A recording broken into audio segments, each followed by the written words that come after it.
A very good afternoon to everyone gathered here. I am Dr. Aparna Subramaniam, and I will be your host today, taking you through this eventful day put together by Arsha Vidya Satsanga, an organization working towards creating awareness about Indian dharmic scriptures and traditions through classes on Bhagavad Gita, Sanskrit, meditation, and events similar to what you will witness today. And IHAR, an organization on Indian history awareness and research. We begin today's events with chanting of the Shanti mantras, seeking peace for all. We have in our midst today Sri Rajiv Malhotra, a prominent name in the domain of Indic studies, Professor Christian Eberhart, Professor of Liberal Arts and Social Studies at the University of Houston, and distinguished members of the Arsha Vidya Satsang and IHAR. We will be shortly joined by His Excellency, the Consul General of India. So we have the Shanti mantras chanted by Sri Karthik Vishwak Shankaran.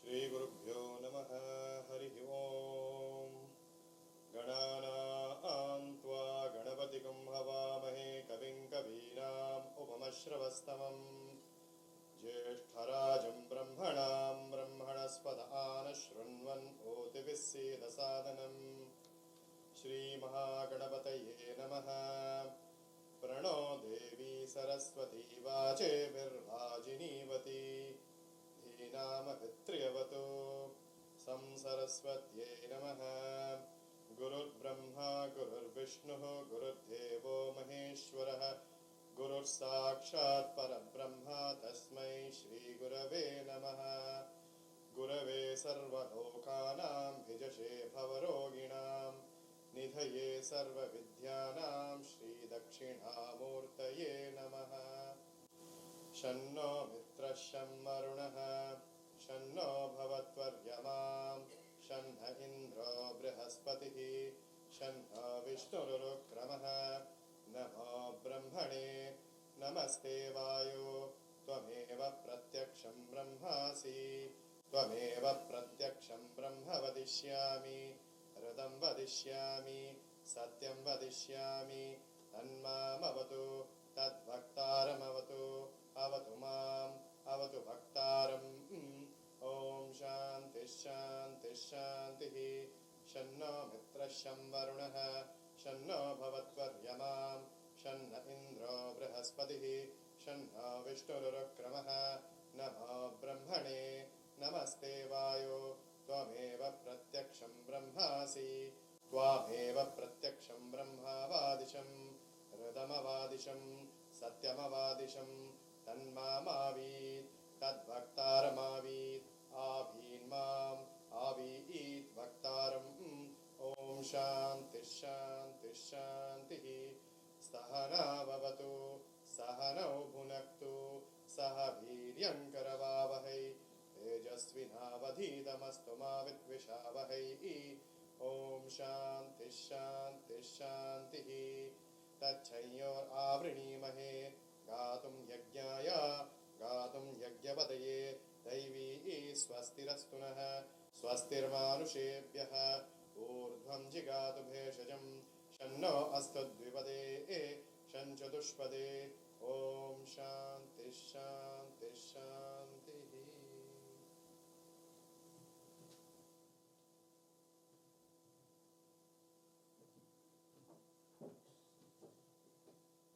Thank you, Sri Karthik. We now move on to the simulating, educative, and the introspective part of this evening. I call upon Dr. Jaikumar Srinivasan, the chairman of Arsha Vidya Satsang, to introduce Sri Rajiv Malhotra, followed by his lecture on Western dichotomy.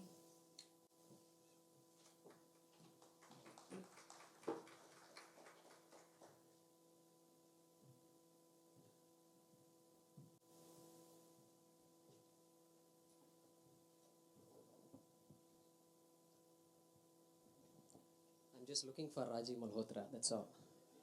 Okay, thanks Rajiv.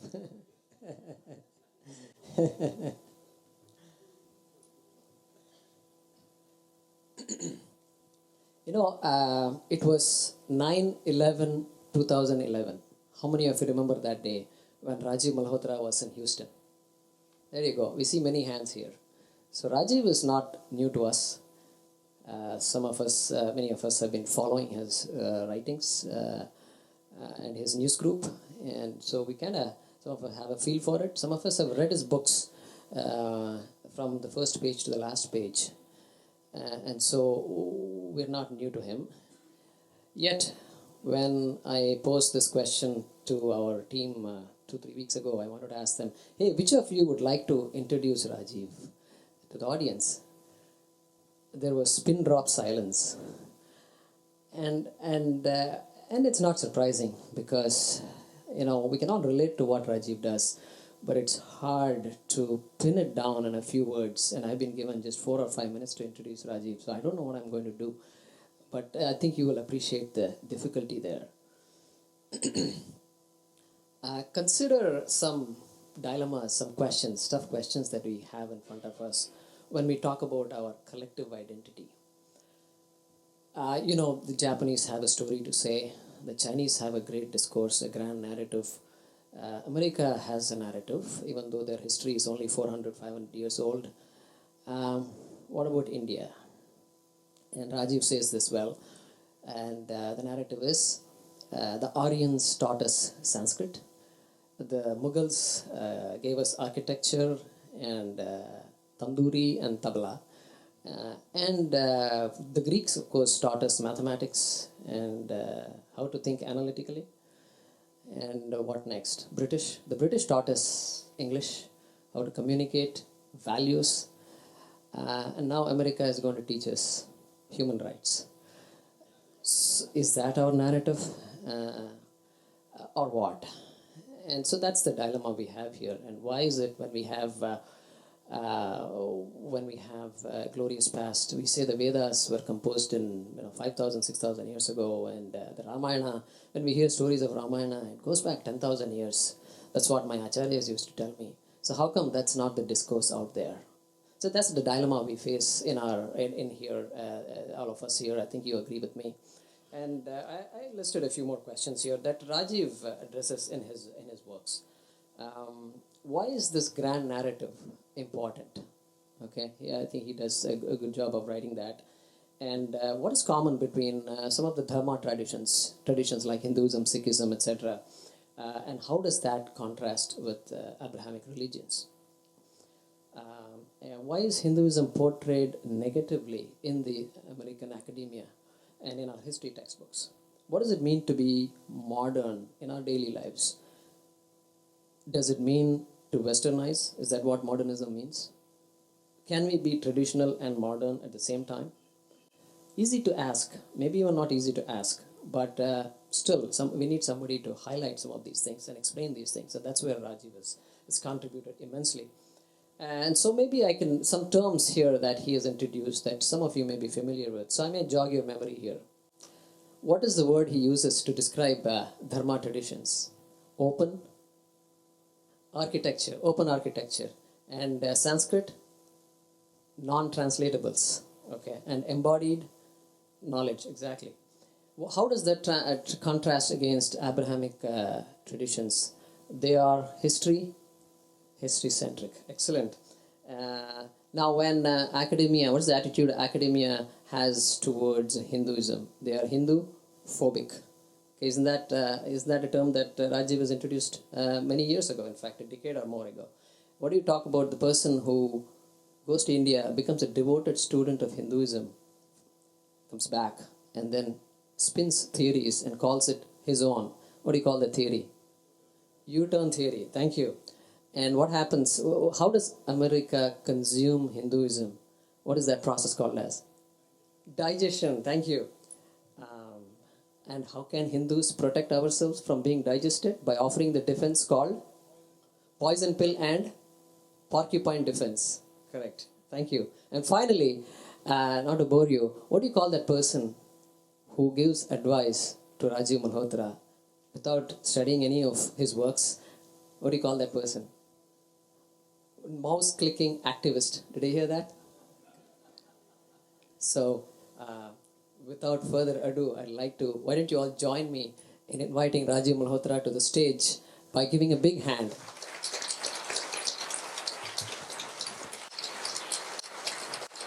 And the topic of his talk is Western dichotomy towards dharma, appropriate and assimilate, or reject and vilify, true or false. Thank you. Thank you. Yeah. Sepoy? Okay. So sepoys are Indians who are undermining Indian civilization. The term was used in the British era when the British used to hire Indians as sepoys. Actually, most of the fighting against Indians by the British was done by Indian sepoys. Can you hear me? Louder. Okay. Is this better? Is this better? Okay. Thank you very much for a wonderful introduction and for inviting me to this. I mean, this is the first time I've come to India House, and whoever put this together has done an amazing job. I'm indeed honored to come back because Houston has always been a wonderful place to come and interact. I just saw Durga Agarwal after 20 years, and he's somewhere here. And the first thing he told me is, he invited me to his house because I was a sort of a troublemaker at the time, and so he invited me to his house, and he had a big gathering in his house, and he just saw me now, reminded me of that, and he said, you were the first person to tell us 20 years ago that yoga is going to become a $20 billion industry, and that time we didn't believe it. And I also said, you believed it at that time, other people didn't believe it, and so good for you. And then I also said that if we aren't entering that field, it'll become Christian yoga, and that is our dilemma now. So that is sort of what has happened. So I'm glad because every time I've come to Houston, I've had a chance to meet wonderful people and exchange new ideas. To understand where we are as Hindus, Indians, it is very important to also for us to reverse the gaze on the West. You might say, why should we worry about others? The reason is that the domination of the West, the English language, which I'm speaking right now, the institutions of discourse, knowledge, education, media, the World Bank, the WTO, all these international regulations and whatnot, the whole legal system, all of that is so much dominated by Western thought, Western ways of looking at the world, that we are part of it. I mean, this is the result of the last 500 years of Western power over the world. So, in order to understand who we are, we have to understand the context in which we have been raised, and we've assumed that's the normal, that is universal.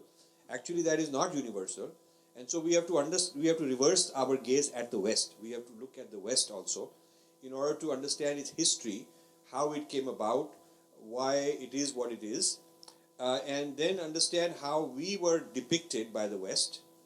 Because of how they are, because of the way they're gazing at the world, they're looking at us a certain way, and we will be able to see very clearly why certain images of us were created. And then we can understand that over a period of several generations, Indians internalized that idea. Indians started really thinking about themselves in that way. We were educated for the last 150 years in English medium, and even in the Indian medium, the history we were taught about ourselves, the kind of ideas that were given, the kind of values that were given, and what was removed from our traditional way of learning. All that shaped who we are, and we became colonized. So as colonized people, we have not yet become properly decolonized. We think we are decolonized just because we are independent in terms of politics, and now we are independent, maybe financially becoming more independent. But ideologically, intellectually, we are not. And you can see some evidence. Most studies of South Asia, most scholars of South Asia, most big conferences on South Asia, most academic journals, prestigious journals on South Asia are not within South Asia, are not controlled by us, but controlled by someone else. And we know that in the British era, Indology was started to educate East India Company officials about India before sending them to work in India and control and rule and dominate the people and be one of them and be able to mix with them in order to negotiate better and get the better of them. a whole range of about 20 or more Indology colleges and universities were set up in England to train people. And after the Second World War, the British Empire crumbled, and so it was decided that US will take the lead and replace England's role. And South Asian Studies, which was created with the help of US Congress, enacted a bill of area studies, and South Asia was one of the areas with government funding to do what Indology used to do during the British times, to train a whole lot of Westerners to think a certain way about us, to project that image onto us, to train our own kids who would go back to India and start becoming more Western than the Westerners themselves. So this whole colonization process has a long history and a mechanism, and it's not just accidental. So to understand ourselves, we must understand this mechanism which has produced some of these issues. Therefore, I'll start by telling you a little bit about the West seen through Hindu eyes or seen through Indian eyes as an outsider. And this is a topic I discuss a lot with Westerners, and I look forward to my colleague Eberhart, his comments on what I'm going to say. Because it's nothing personal, it's just our way of seeing world history, which, actually the West has been saying things about us for a long time. So the West has to get used to the fact that Indians will now be saying things from their point of view. Chinese already do this. Chinese are reversing the ways of the West for a long time. Arabs have been doing it. So, Indians are also going to be doing it. Now, the West is a product of what I call synthetic unity, contrasted with India's integral unity. Indian civilization was not based on going and conquering and bringing a piece back from Africa, bringing a piece back from, somewhere, bringing back treasures, bringing back knowledge. It was not based on assimilating, compiling, conquered artifacts. But Western civilization, from the very beginning, you can say Roman times, it has been based on conquering others, other civilizations, and bringing that knowledge, not only physical as land and gold and slaves and all that, but ideas, knowledge, science, all of that. So when you put together a collection like a museum compilation, a curating, and then try to rationalize it and make it harmonious, that's a synthetic unity. Whereas an integral unity is one where things emerge from within the seed, from within the DNA, things evolve. And Indian civilization, because it was not based on foreign conquest, is an integral unity. And I argue that in detail in the book, Being Different. Now, the synthetic unity has always got these ruptures, these scars, where something is being forced together with glue, and it's never as harmonious as a organic unity. It's like you take one organic entity and another organic entity and sort of glue them together. It's not the same thing. A big rupture is between the Abrahamic religions and what is called Hellenistic tradition, which is the Greek tradition. Interestingly, when the Greek were taken over and conquered and brought into Western control, Greek civilization, the religion of the Greeks was considered sort of pagan, pre-Christian, bad, wrong, evil, and sort of suppressed. But in the Renaissance, it was Greek thought which had to be brought in, the logic, the rationality. So Greek tradition got kind of digested, which means very selectively appropriated. What could fit, what was useful was brought in, and what would be contradicting Christianity and so on was not brought in. So this business of complaining about India getting digested, Indian civilization digested, there are precedents for that. Others have been digested, and you can see what happens to them. That they're taken apart, some useful parts are brought in, and the rest of it is left out. So it's very interesting that today when we use the word Orient, we think of, Oriental is, Asian. And we think that Western includes Greek. We think that way. But there was a time, long ago, when Greek was considered part of the Orient, because it was before they had been digested. Greek was considered Oriental, way back. See, and the idea of Occident is the Europe, which is on the west of that. and Greece and further was Orient. And so what was Orient got digested, become part of the West. You see, is an interesting thing. And that digestion is a synthetic unity, and the West has never recovered from it. One of the problems with Christianity and science, and I'm looking forward to Eberhart's comment on that, because he'll speak on that shortly.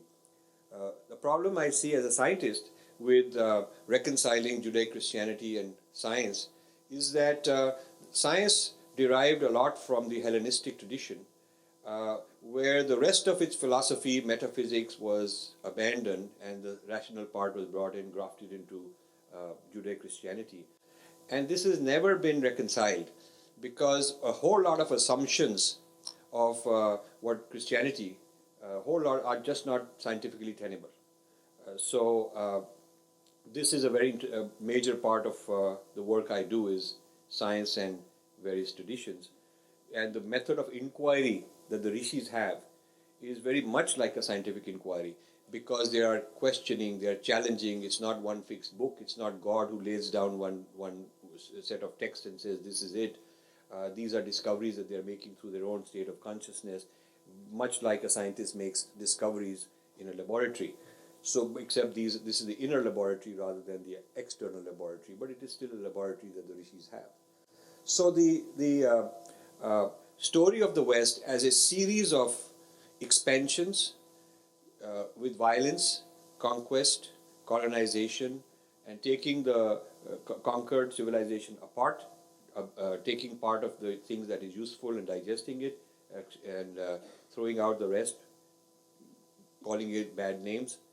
So, for instance, calling them pagans, the pre-Christian Europeans. Pagan is not the word they use for themselves. A pagan means from something like country bumpkin, like you have some country bumpkin. So the civilized people were the Christians, and those who wouldn't accept it were called the pagans. And over a period of time, the so-called pagans started calling themselves pagans. That's when you're colonized, when you start calling yourself by the name that somebody else has given to you. This is sort of like the Indians getting colonized. So this incompatibility. So in this synthetic unity of the West, primary area of my interest is this unity of religion and science, which is still being attempted. It's still unfinished. Templeton Foundation gives away millions and millions of dollars every year to try and bring together science and religion. I've been part of that. I've co-sponsored something with them more than a decade ago, and I've followed them. And the irony is that a large amount of the science and religion enterprise today, which seeks to make Christianity, Judeo-Christianity seem more scientific, is based on a lot of appropriations from Hinduism and Buddhism. A lot of consciousness studies. You know, when quantum physics came out, consciousness was the role of consciousness in physics became very important, and people looked for models. They could find them in Vedanta. They couldn't find them anywhere else. Heisenberg, Schrödinger, all these guys were very much informed by this. So the early years of the Journal of Consciousness Studies and the Consciousness Studies Conference in Tucson, which is happening every 2 years, I used to attend those. They were filled with either Hindus or Buddhists or Indians or Westerners who had studied them, talking about those models as sort of the wave of the future. But over a period of time, the Hindu-Buddhist sources were removed, and these things got gradually Christianized. But you see, you can change the vocabulary. You can look for old sources in Greek thought, or say that Jesus was the first yogi, and you can say all that. But the fact is that underlying all that, the metaphysics is still incompatible. If you really nitpick, you can find that the metaphysics is not very compatible. So the history of, if you look at the history of scientific contributions from India, you will find that there was never a clash between science and religion. The kind of clash that the West is now trying to reconcile between the two never existed in the first place. So people who were into mathematics and astronomy and Ayurveda, healing systems and all that, they were the same people who were also writing Vedanta and doing philosophy and all our metaphysics. It's not like there was a science camp and a religion camp and they were at war like we have in the Western history. And this ceasefire between Judeo-Christianity and science in the West is only a few hundred years old, and it's still not fully there. So the role of appropriations from India into modern science continues. The neuroscience, for instance, today, cognitive science, neuroscience, many models of life sciences are heavily borrowing ideas from India. The whole meditation, the whole mindfulness movement, and many other things like that are basically from Hindu Buddhist sources. And this is the process of digestion I talk about. So, what I'm saying is the early digestion into Western civilization was Hellenistic or Greek thought oriented. And they could not accept the religion part, but they were accepting all these other parts. But now, India is at the cutting edge of being the source of digestion of knowledge. This is a very huge story. It's not just a simple thing like Christian yoga. Yoga is just sort of tip of the iceberg. But the amount of knowledge systems from our tradition that are being digested, brought in, cleaned, they'll call it cleaning, scrubbing, removing all the things that are uncomfortable to them, they don't want to accept, and turning them into some kind of Western ideas, and new people getting Nobel Prizes, then then these things becoming Christianized. This is a very huge industry, and I'm chasing this all the time. Now, a term I use is Western universalism, which means that at any stage of its development, wherever West is, however much it has assimilated, digested, conquered, brought in, synthesized, wherever it is, it's an evolving thing. It's a very aggressive thing, and it does a lot of good things also, because when you go and take things from many people and take the good parts, you also become a collector of many good things, and you have a lot of pieces to solve a jigsaw puzzle, which these separate people could not have done. So I could argue that if I take some assets from you and you and you and put them together, like a corporate merger, a company consolidates many other companies, puts them together. It's a synthetic unity because they have different corporate cultures. They're not always compatible, but over time you try to resolve them. There is also some value because you can bring things together which separately they were not able to do. So the West has achieved a lot of things as a result of its digestion power, its ability to digest. Now, the term Western universalism I use to refer to whatever is the Western thought based on its own history of all these things happening, which it claims to be universal. So rather than saying this is Western philosophy, this is Western idea of religion, this is Western idea of whatever, the claim is that this is universal knowledge. And because it is claimed to be universal knowledge, and because of the power and glamour of the West, everybody in the other countries is encouraged very successfully to start adopting it as their own way of thinking. So Western universalism becomes dangerous because others accept it. And some of the biggest arguments and debates I have are with Indians who are not willing to accept that something is Western universalism and we may have a better alternative. For instance, in 2000 or 2001, I got a request from IIT Kharagpur. They were about to do their 50th anniversary, and they wanted to do many conferences on various disciplines, and they wanted funding from Infinity Foundation. And out of their list of conferences, the one that I liked was Mind Sciences. So I wrote to them saying, I'm very interested in mind sciences. Can you send me your program? And they sent me this program of mind sciences, different speakers. There was not a single talk on Indian theories of mind. It was all Freud and Jung and this one and that one, all Western theories of mind. Whether it was a Western speaker or an Indian speaker, the theories were all Western theories of mind. So I wrote back saying that I would be interested in sponsoring the mind sciences provided you have at least one panel on Indian theories of mind. I got this letter, which I still keep on file, and once in a while I show it to them when I go there.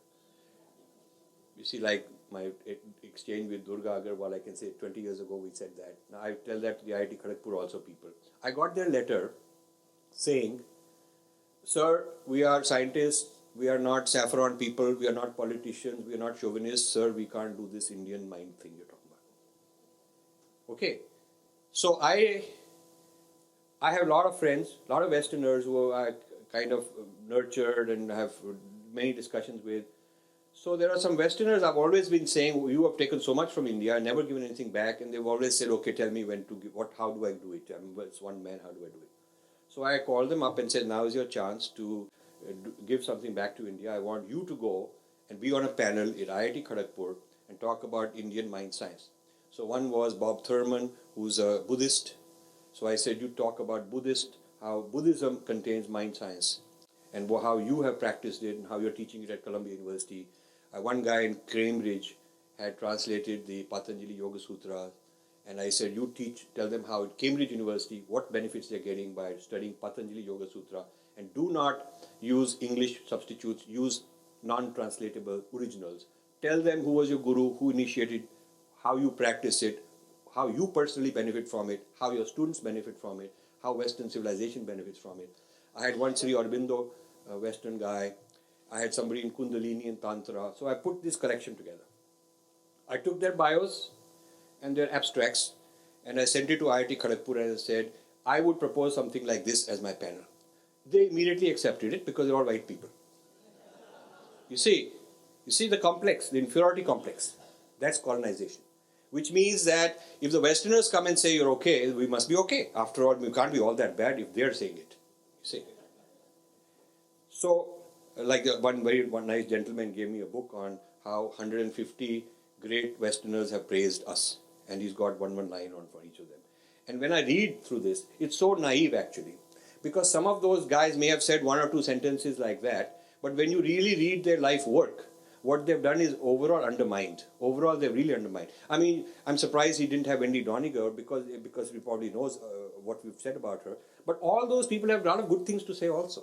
You have to read a lot more than just one liner here and there, you see. So we have this complex that we get legitimized when the other person legitimizes us.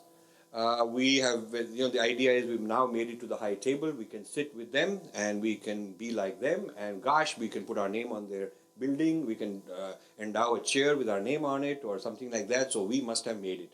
This complex is very deep. So in IIT Kharagpur, I utilized this complex to get my people in.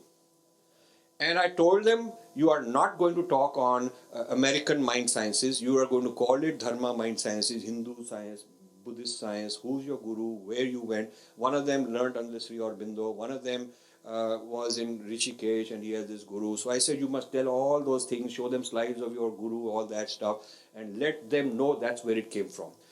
These guys and our panel was the most successful panel. These guys got standing ovations, which means in India, there is that hidden pride.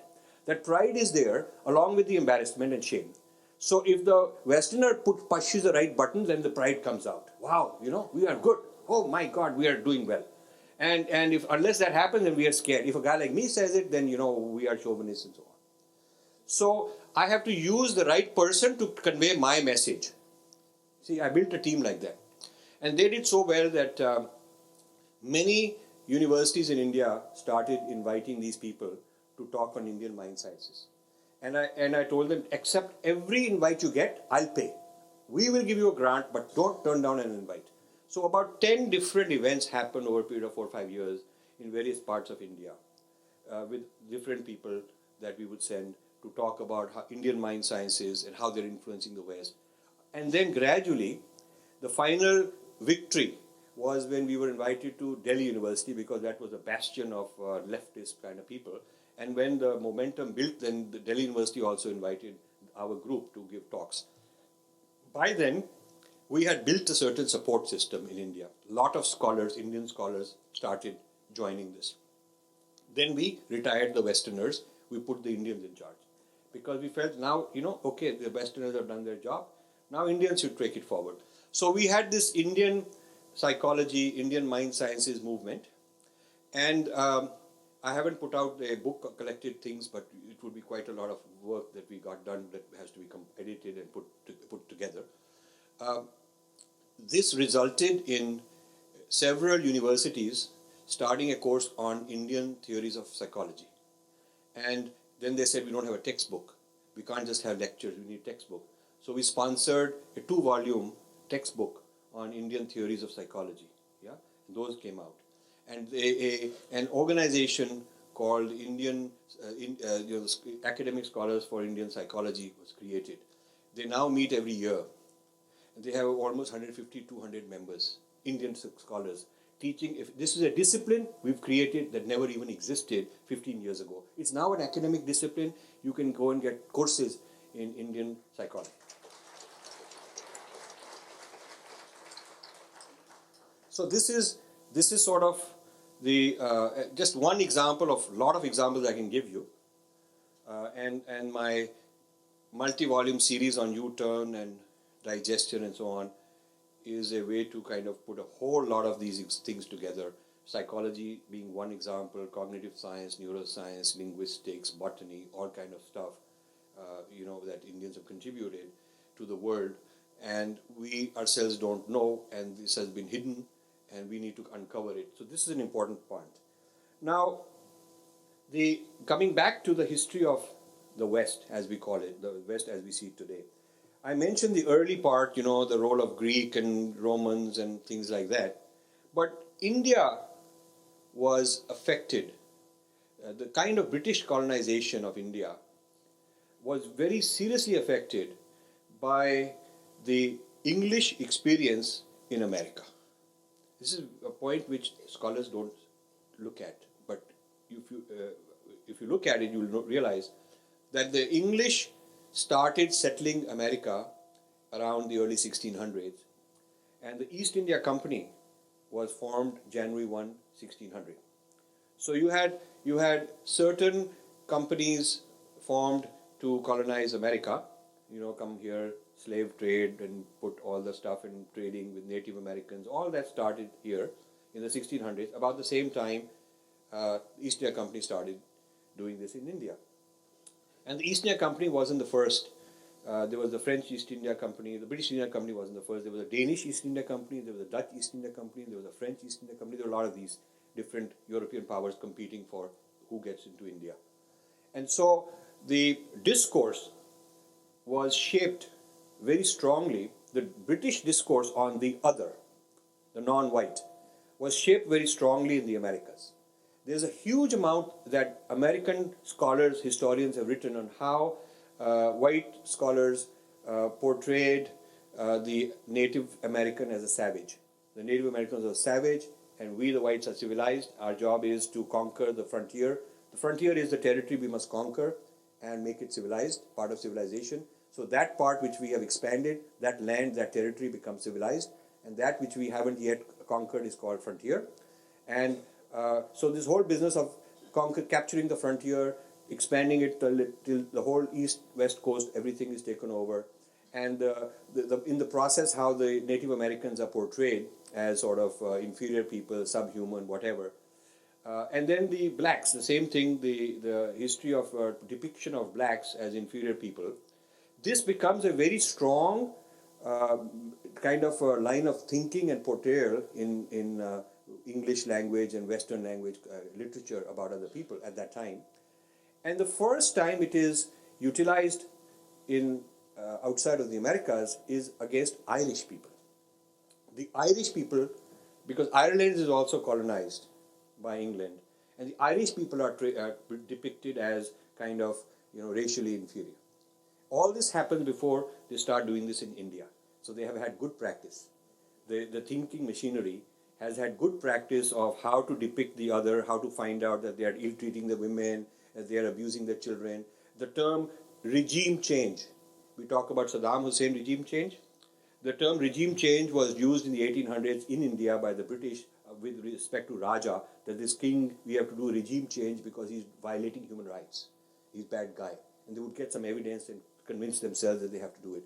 And that in turn was earlier used in Ireland and against chiefs in Native American context. So some of the concepts and some of the tropes and some of the visual images, the cartoons, you see some old books in the 1800s published by British ethnologists in which they talk about Hindu, what Hindu temple idol, their idol is evil, this Kali, this, that. Then you compare with what are the similar writings about Native Americans and blacks and Irish. You'll see the comparison.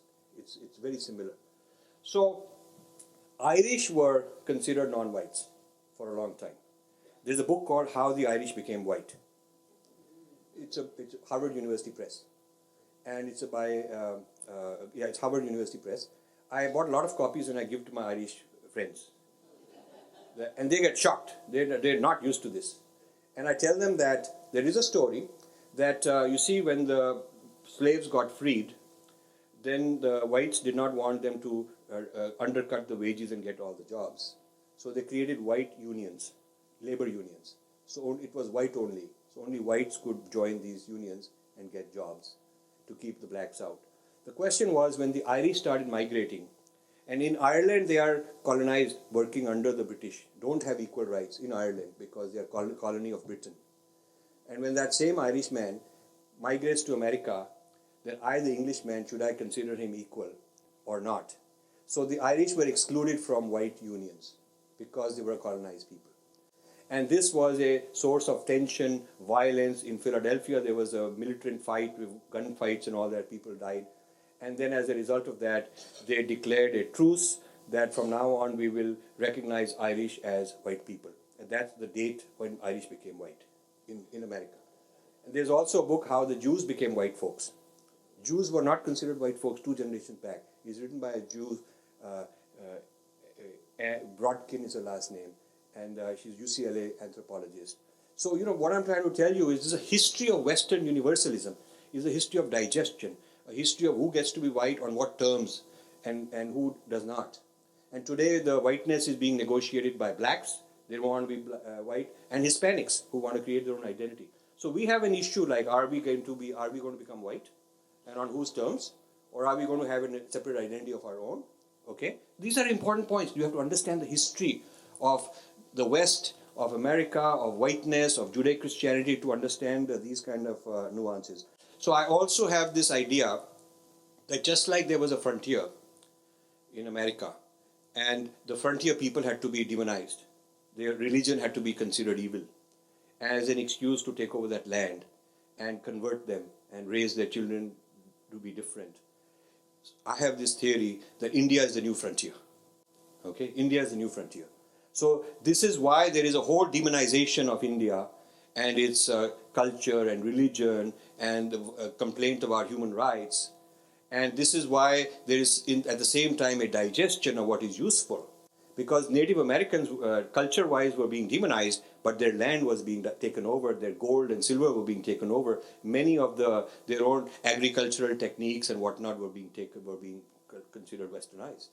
So this business of, with one hand, you assimilate and borrow and digest from somebody, and with the other hand, you demonize them, both going on simultaneously, is a large part of what I study. And there is a whole syndrome that Western scholars have called the good cop and bad cop. Good cop and bad cop because in the frontier days in this country, when the white guys would go and try to engage the Native Americans, some of the whites would go as good cops, means I'm your friend, they'll settle there, take on local identity, name, convert, marry, and they would be like, I'm one of you. So these were the good cops. And the Native Americans would gradually give up their sovereignty, their separateness. They would drop their guard and turn over control to these people. That, okay, now you please speak for me. You go and help me out with the other white bad cops who are after me. So the good cop is somebody who's going to help you with the bad cops. You see? But ultimately, after a while, the good cop would say, this is the best I can do. I think you should accept what the bad cop is saying. So kind of like they were, if not directly in collusion, the effect was as if they were. And I learned the term from my boss. I was mentioning it this morning. My boss in the corporate world, I was a project manager in software.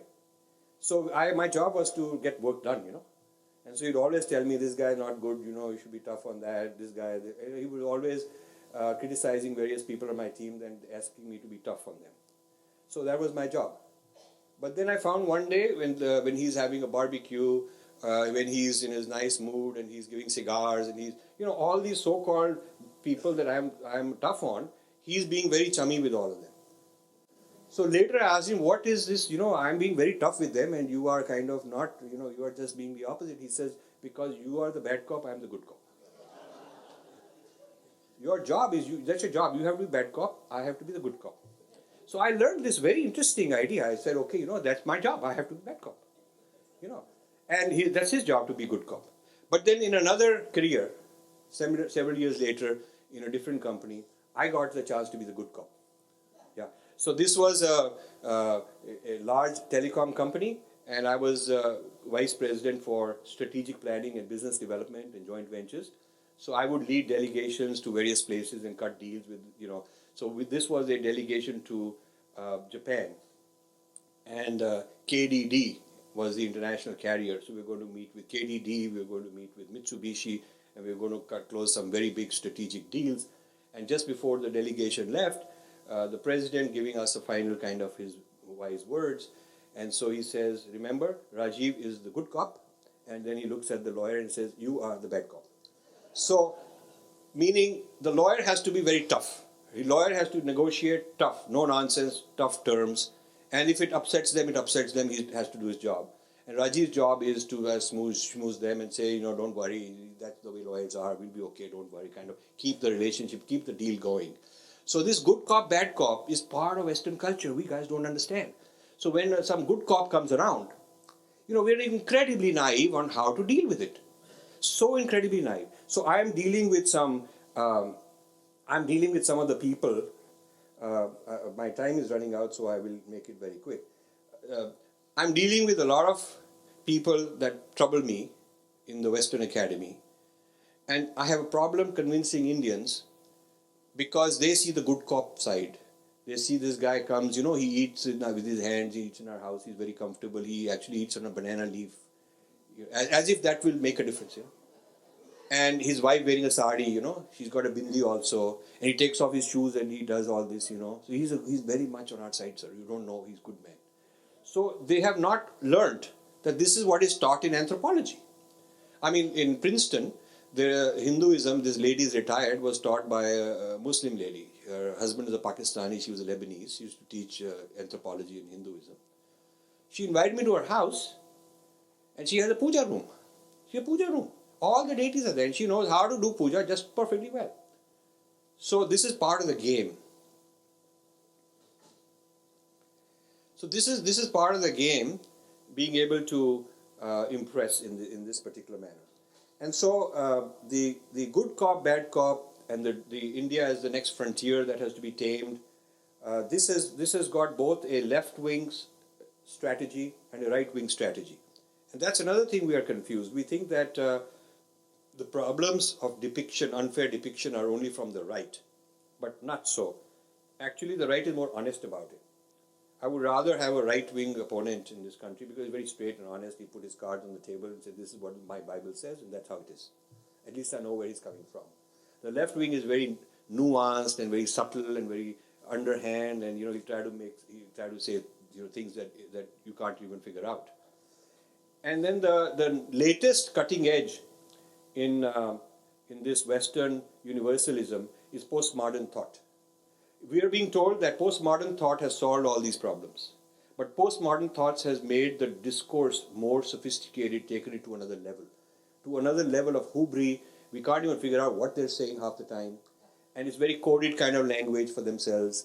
And you see, postmodernism came as a reaction in the West against Western extremism, Nazism, communism, all these very extreme results of modernity created a backlash. So people came up with a way to deconstruct systems of power, history, historical narratives, and so on. But when the Indians took over, when the Indians imported this postmodernism, they started deconstructing Hinduism with it. Yeah, it was intended to deconstruct the dominant culture against to help the colonized culture, to deconstruct the colonizer. But what they did is, in India, they came and said Hinduism is the colonizer, the Dalit is the colonized. You see, so it got twisted, and that is what we are dealing with today. Is this postmodern thought applied against Hinduism on behalf of the real Indians, not the Aryans, so-called Aryans, but the real Indians. So this has become very dangerous. This use of this imported postmodernist thought put into this convoluted Indian context has become a very dangerous thing. So I will have to stop because my time says 30 seconds, so I will close. But I have a lot to say on this, and I hope this is the start of a conversation that we can continue through books, writings, blogs. I welcome you to join my discussion group. If you leave your email ID, give me your card or on a piece of paper, I can join you. I can put you in that. And there are many modes in which I exchange information and keep going with people who are interested in these topics. And I am always interested in such discussions, debates, conversations with people of all different kind of cultures: Christians, Jews, Marxists, Muslims, anyone who's interested in such a conversation, because we are in a world where such conversations are very important. The danger is not having the conversation and being quiet and internally kind of having ferment in different camps. It's very important for serious thinkers to talk to each other, to exchange ideas, to be very open and honest about what bothers them. And this means that the community has to not be, the Hindu community in this country has to come out of this mode that, to be American, either we have to deny our identity, because that is not the case. I mean, there are Hispanic Americans, Jewish Americans, Irish Americans, they can be Indian Americans. There is no reason not to. And has also got to stop feeling that showing difference is un-American, and so we have to downsize, dilute our distinctiveness, because what we bring to the American tapestry of diversity is exactly because we are different. It is who we are as Hindus, as Buddhists, as various kinds of Indian people. It is our distinctiveness and our rich heritage, and how we are different in these ways of thinking and our values, which we bring here and enrich America. So I'm very glad to see such a large turnout, and I wish to thank you for coming. Namaste.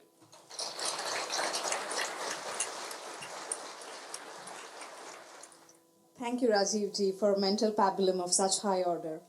We now go on to soaking some more information from another source, Professor Christian Eberhart, who will give us an insight into Christianity and its compatibility with science. I request Professor Sharath Menon, Faculty Advisor of Arsha Vidya Satsang, to introduce Professor Eberhart to the audience. After both the lectures, index cards will be distributed among the audience. We request you to kindly mention and note down your questions, and it will be addressed by the speakers later on during the debate. Thank you.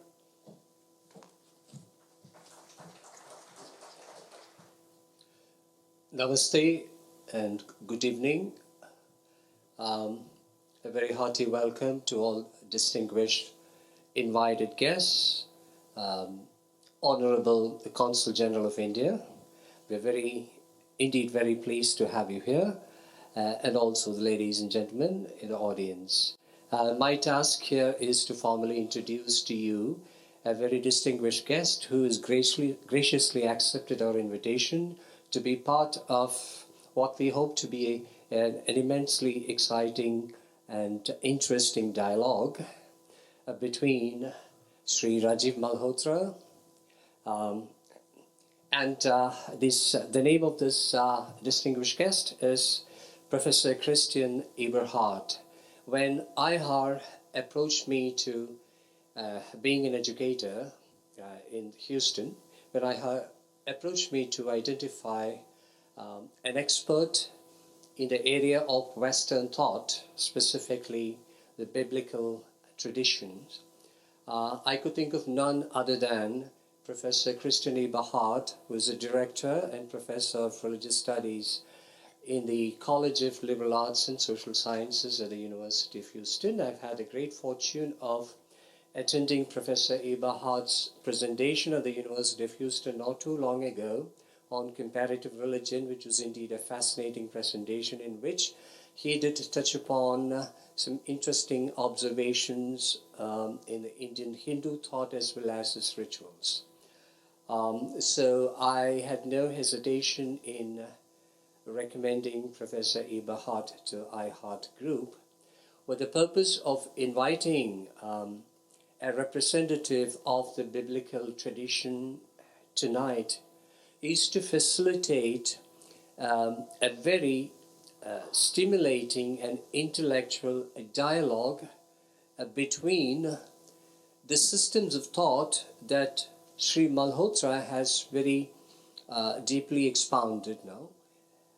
The relevance of inviting an expert or a representative of the biblical tradition tonight lies in the fact that we live 10,000 miles away from the country of our origin, and in our everyday life we do interact with people of other traditions, particularly the Western dominant religious tradition. So, what I have realized in my own studies in social sciences, particularly sociology, is that there is a very interesting and meaningful correlate that I often convey to my students, and that is prejudice increases with inequality. Prejudice, of course, stems from people's flawed perceptions. These flawed perceptions drive home certain understandings that indeed are false. So, as inequality increases, so does the height of prejudice. So, what better way to guard ourselves against this dangerous deepening of prejudices between groups and communities of people by bringing an expert to us so that we can seek clarifications, we can present our levels of understanding, seek clarification, we can hear from an expert. This is the rationale behind inviting Professor Eberhart to join us tonight, and he graciously accepted our invitation to spend some time with us. And before we invite Sri Malhotra and Professor Eberhart to engage in a meaningful dialogue tonight, we asked Professor Eberhart to spend a few minutes with us here, stand before you, and introduce himself to you. Here is an opportunity for us to learn more about the areas of expertise that he has gained a mastery over, that is, the biblical studies. Professor Eberhart is originally from Germany, but has since lived in Canada and the United States, where he has held academic appointments at the University of Saskatoon and presently the University of Houston. He holds a terminal degree PhD from the University of Heidelberg, Germany. Ladies and gentlemen, it's my pleasure to invite Professor Eberhart to speak to you at this time. Please give a big round of applause.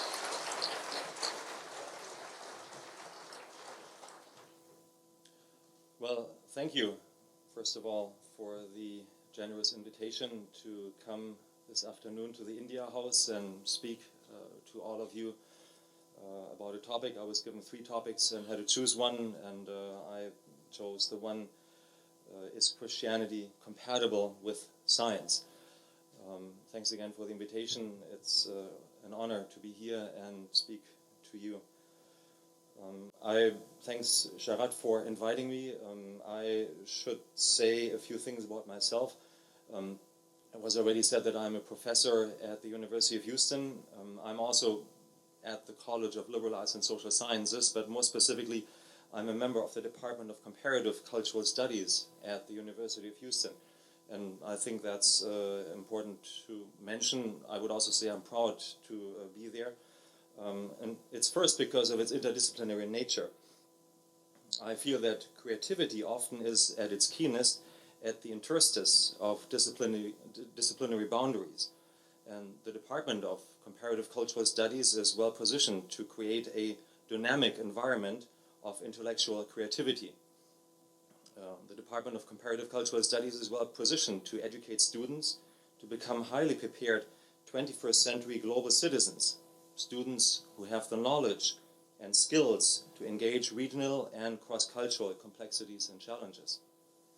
Second, I'm proud to be a member of this department because there is an India Studies program. I don't know how many of you know that, but the university has an India Studies program, and that's in my department. I've traveled a lot, it was already mentioned, and lived in 4 different countries. In fact, brought my wife from one of them. But I've never been to India. I like, however, to learn more about the world. Therefore, I'm excited about the experience to get more deeply involved with my colleagues of the India Studies program. So please consider the next sentences a little commercial ad. In this India Studies program, students can take classes on art and architecture of India, on the sociology of religion in India, or on Indian film, to name just a few. One of my colleagues recently organized a symposium on the Ramayana. It convened scholars who talked about the ongoing importance of the Ramayana in the modern Western world. The India Studies program even offers a group trip to India.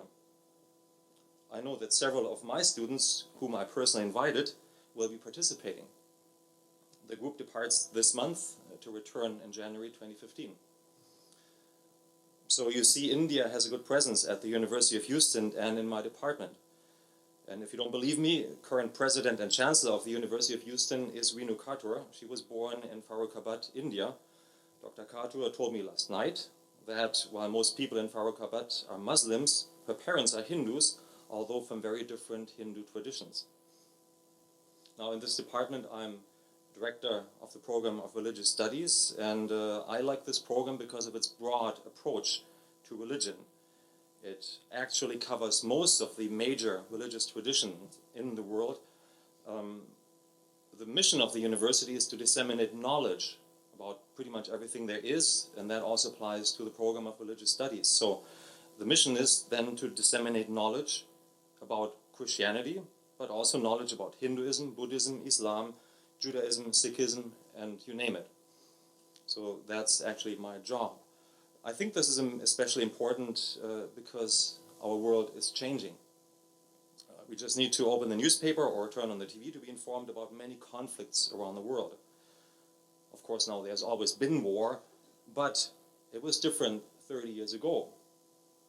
30 years ago, the conflict was over political or economic issues. The question was, which economic system is better, capitalism or socialism? Or should there be democracy or not? Today, it seems that a different question is at the top of the list. Which religion are you affiliated with, and which God do you worship? This means we need to study the religious traditions of this world in order to understand why there are conflicts and clashes of civilization today. Needless to say, in a multicultural city such as Houston, we actually need to study religion just to understand our neighbors better, right? Well, so much about my job. Let me then go on and actually address the topic.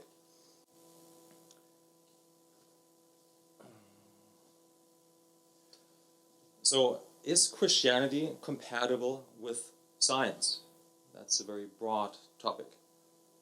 And due to the limited time frame, I have a good cop here and a bad cop, by the way. So the good cop tells me how long, and the bad cop will cut me off at some point, or they'll just switch off the microphone. So the good cop tells me 10 minutes. I can only address a few central issues. I will mention a few historical aspects and then comment on the more recent situation. First of all, historical aspects of the relation between Christianity and science. The word science comes from Latin scientia, which means knowledge. For our purpose, the word science conveys specifically the systematic study of the natural world. So let us ask, where does science, in this sense, come from?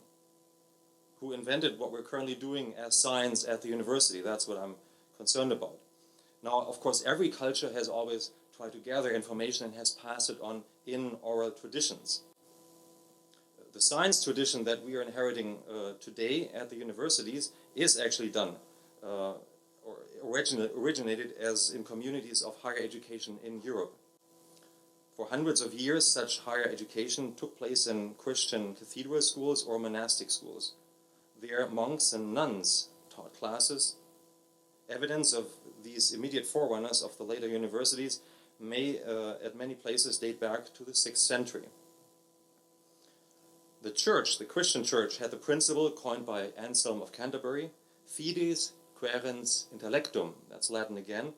It means faith seeking understanding. It means faith should not be blind. Rather, faith should try to understand the truth and, in the next step, try to explain what it believed to be the truth. This quest may be regarded as the foundation of this huge project that has gradually evolved into what the sciences are today at the universities of the Western tradition. Also, the sense that God created the world as a self-operating system is what motivated many Christians throughout the Middle Ages to investigate nature. If God created this world, then we might as well investigate it closely, right? Or even, if God created this world, then it cannot be totally contrary to who God is. It might even yield insights about God. But we know religion and science, or more precisely, beliefs held by many Christians and the understanding of science have drifted apart. Many today find it difficult to reconcile their faith in God and modern theories of how the world developed. And with these worlds I already indicated, the key problem for many is the theory of evolution, which is mostly the brainchild of Charles Darwin. By the 1870s, the scientific community and much of the general public had accepted evolution through natural selection and genetic mutation as a fact. Since then, an ideological war has evolved over the question of whether evolution and a biblical faith can be reconciled.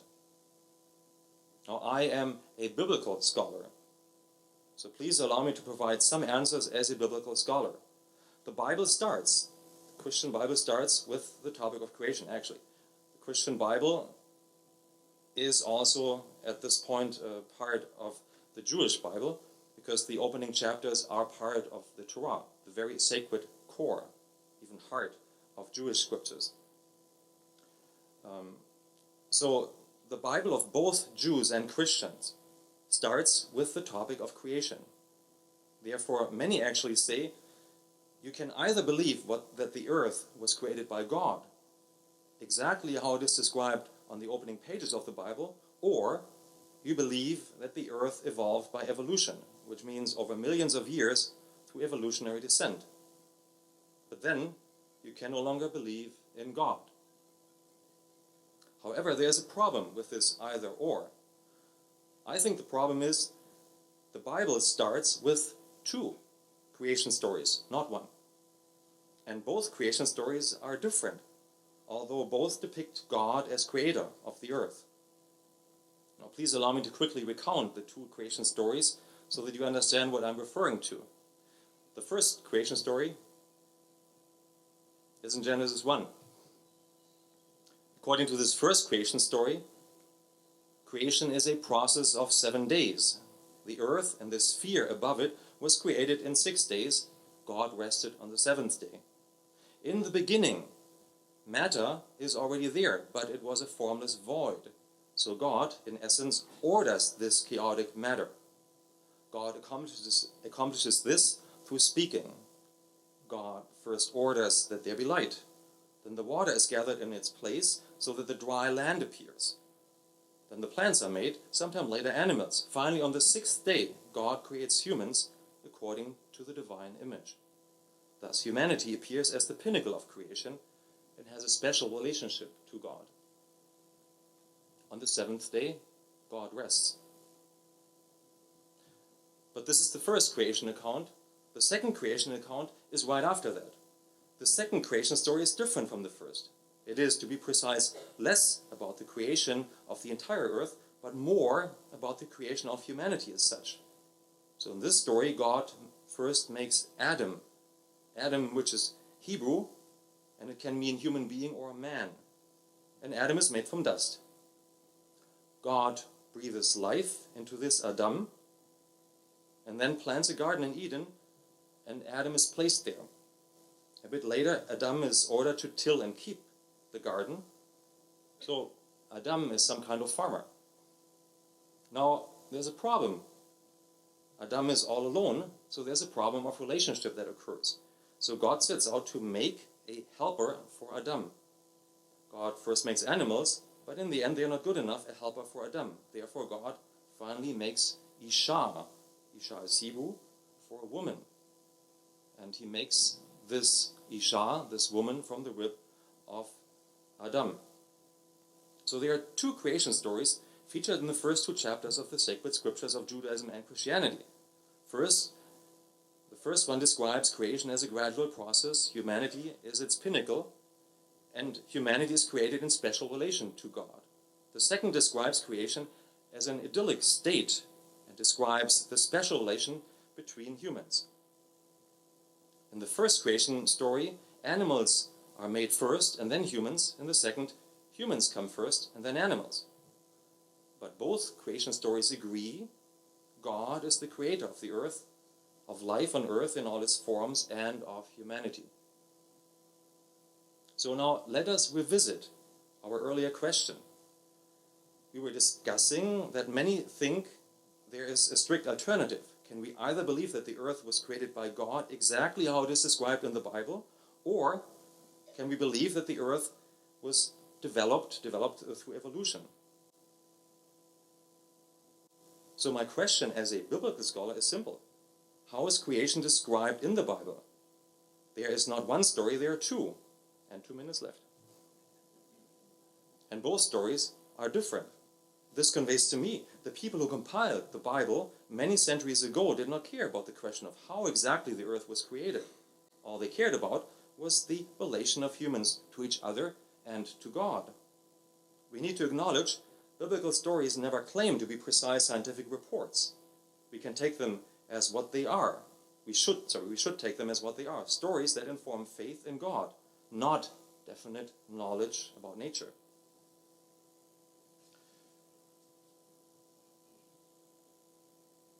I would also just like to come to the final point. We are in Houston, and as you all know, this is the energy hub of the US. Well, there's the extraction of petroleum from the ground going on around here. Many of you are probably engineers who are busy in this field. Now, what exactly is petroleum? Please correct me if I'm wrong, those who know better about this, but I learned that petroleum is a fossil fuel. It is formed when large quantities of dead organisms are buried for millions of years under sedimentary rock and subjected to intense heat and pressure. The Jewish calendar has been calculated from the beginning of creation. So for them it's not 2014, but it's actually the year 5775. 5775. And therefore the earth is exactly this old. The problem is this is not old enough to explain how petroleum could have formed as a fossil fuel. We actually need to assume an age of the world well in the millions of years in order to reconcile our assumptions of creation with petroleum production. So again, is Christianity compatible with science?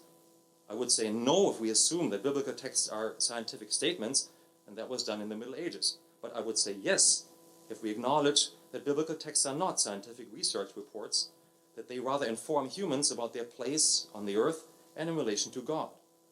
Then there's not much of a conflict, since both belong to a very different realm. I could also just say, as an example, and hopefully that runs home, a love poem is not incompatible with science. It just belongs to a very different genre, and we should get out of it what it actually tells us. So therefore, I would actually say, in the end, is Christianity compatible with science? Yes. You saw that one already. Thank you for your attention.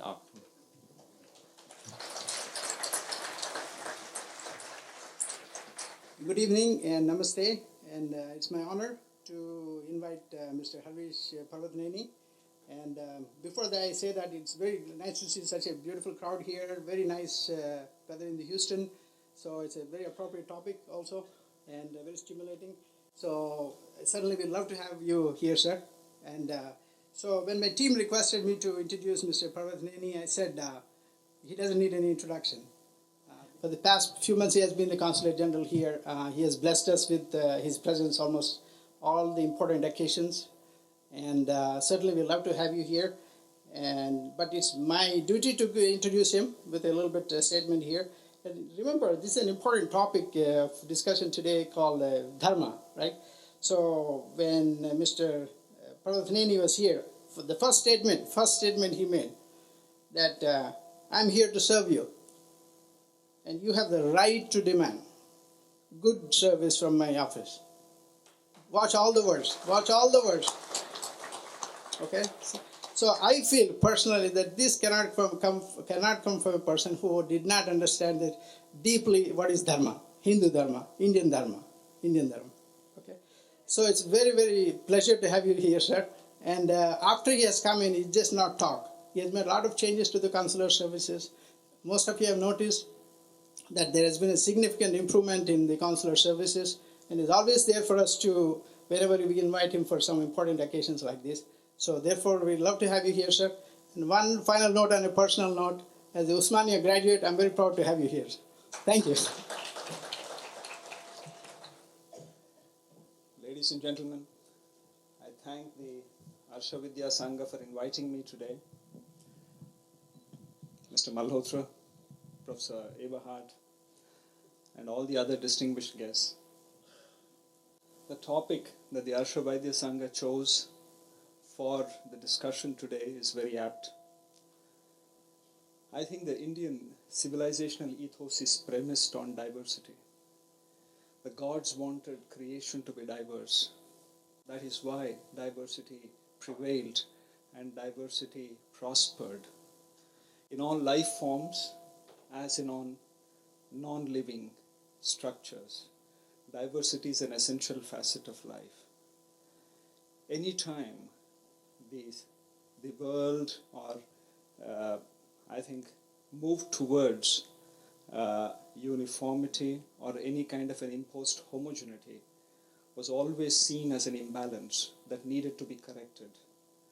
That is why I think from the beginning in India all kinds of diversity in thought, in deed, in culture, in language, in religion were not only accepted, tolerated, but actively promoted. And that is why they have prospered. The interactions of religions is always a very interesting topic. I think in a historical context, I'm struck by what Professor Radhakrishnan, a former president of India and a scholar of Indian philosophy, wrote about the interaction during Adi Shankara's time between the Brahmanical tradition and the predominant Buddhism that prevailed all across India. Adi Shankara, Professor Radhakrishnan said, ensured that Brahmanism finished Buddhism with a fraternal embrace by taking on the best aspects of Buddhism into the Brahmanical traditions, including doing away with mindless ritual, bringing in the Mayavada into Advaita, and thereafter taking on Buddha as an avatar of Vishnu. In more recent times, I think a better understanding of how religions should coexist and prosper in our civilizational ethos was best articulated by Vivekananda and his spiritual master Ramakrishna Paramahamsa.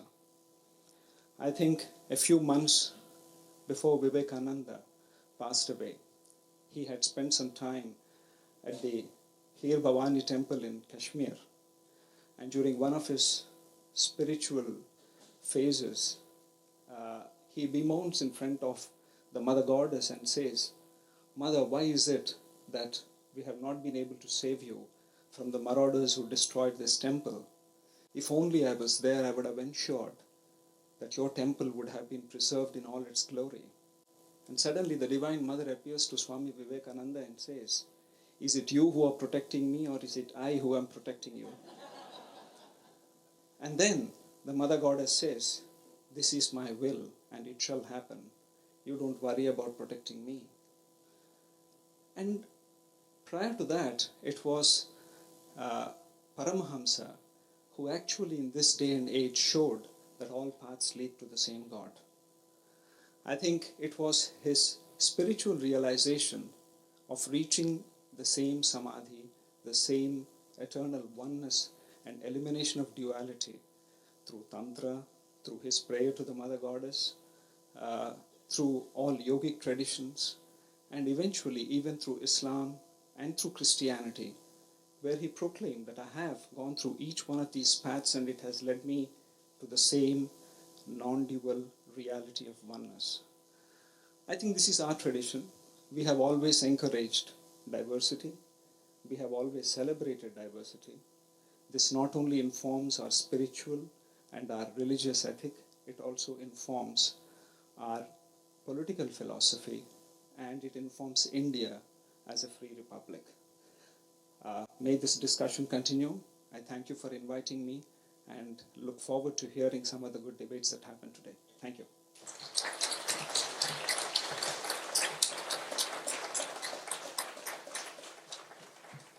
I thank His Excellency Harish Parvat not only for taking the time and initiative to be here, but also addressing the issue of diversity of India's dharmic values. We have now arrived at the crucial juncture of today's events, the dialogue on interfaith interaction between Sri Rajiv Malhotra and Professor Christian Eberhart, moderated by Professor Bharat Srinivasan, the faculty advisor of IHAR Satsang. Bharatji, the floor is yours. Before you take on, I would like to say, request all of you to kindly turn off your cell phones to be able to take the best out of the discussion today. And also, I would like to say, if you have any questions or concerns, you can write them in the question pamphlet that is circulated around and turn it in for the debate. Thank you. The first question is, can Christianity and Hinduism coexist with mutual respect? Can it be possible to coexist? Because we have one religion saying, look, my own way is the highway, there is no other way. And so on this, I'll leave the floor. Mr. Professor Eberhart, I will ask you to respond to this first. You have the questions there also. They are appearing. And you can start putting your point of view. Thank you. Okay. Do you have a time limit again for this, or we're 4 minutes. I think 4 minutes. It take 4 minutes. Okay. All right.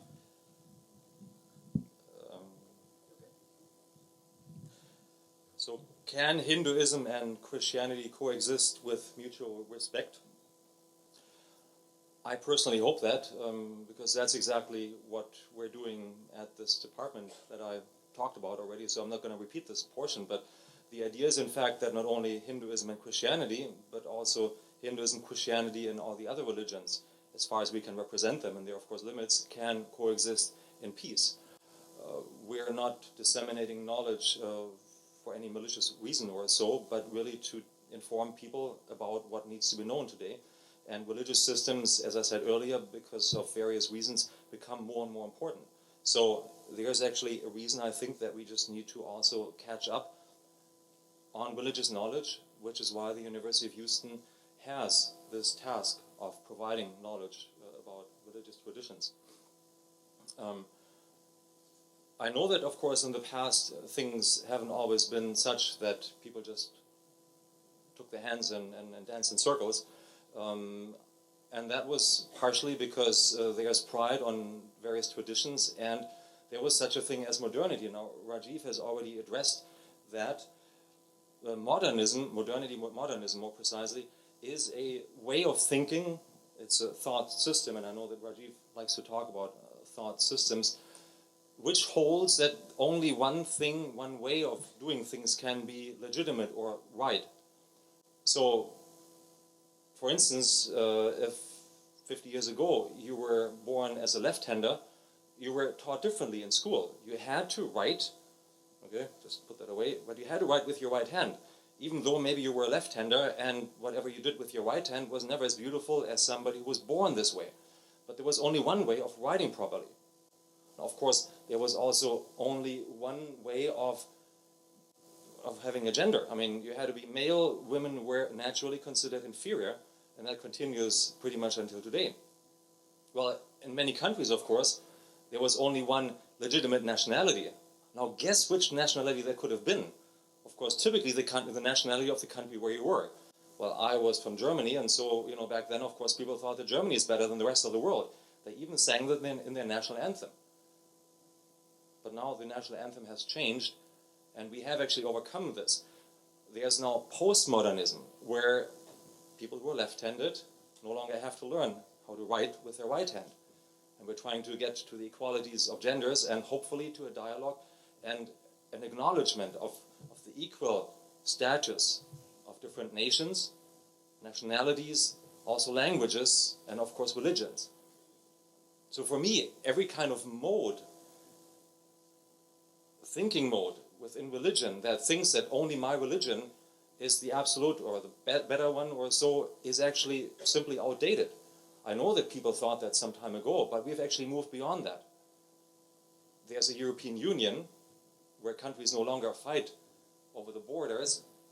In fact, there aren't even borders anymore in Europe. You can just drive through the highway and you're from France into Germany, and from Germany into Denmark, let's say. And you'll only notice by the different signs, by the different language of the signs, that you're actually in a different country. So I hope that at some point something similar will be possible for religions. That there could be respect, not just tolerance. Rajiv points it out in his book, and I think that's a very valuable distinction. Not just tolerance, which means you kind of just allow the others to coexist, no, but real respect. I would even take it further. Love for the others despite the otherness. Not only at the point where the others have started to conform to my own self in various aspects, but even as they're different. By the way, that's in the Bible. Already in the Torah, Leviticus 19, it says not only to love your neighbor, but love your enemy. Sorry, the foreigner, that's the word. Love the foreigner as yourself.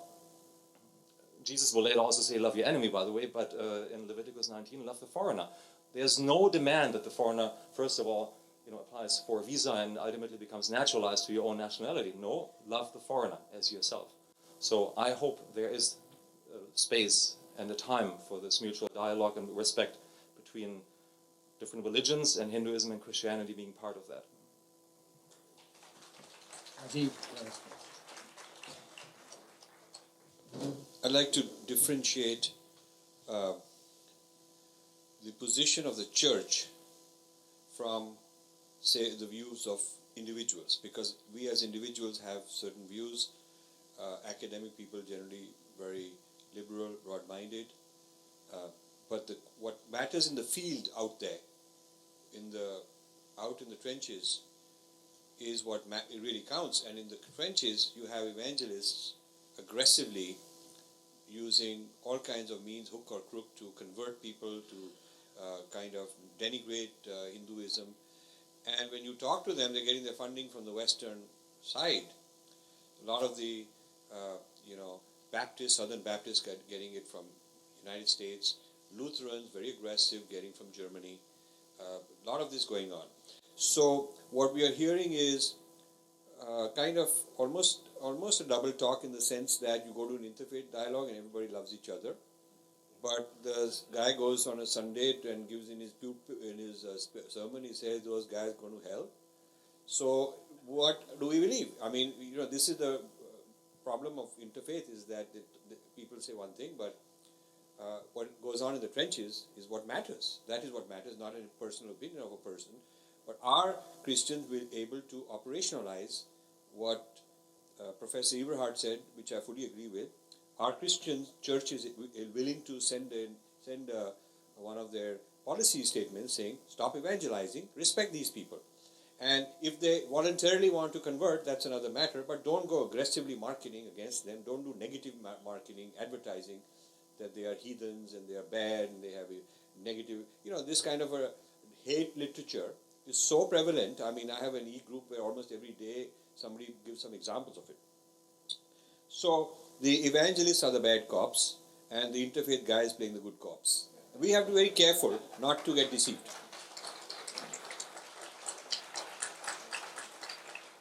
And the problem cannot be solved as long as the canon, which is a history-centric canon, cannot be amended. There's no amendment to it. And the canon says you got to expand your market share. That it's a market share expansion ideology. And almost it's as the history of like a franchise. So God is given a franchise to this group, and they have the exclusive franchise to go market God's love and all that. And so others have to be taken over by hook or crook, and if you do it nicely, it's better than if you are pressured into it. So I would say that what will be required to have mutual respect and harmony will be a reformation, a formal reformation of the same kind that happened in Germany once before, which was a reformation vis-a-vis the authority of the church and science and whatnot, which Luther led. But it seems that now that was a reformation which led to a kind of a ceasefire with science and so forth. It helped. But now we need a reformation with respect to non-Abrahamic religions being respected.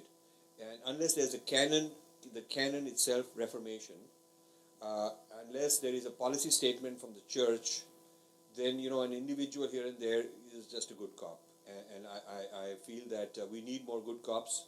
But I always, when I meet a good cop, I say, okay, please go convince your church and let them issue a statement tomorrow.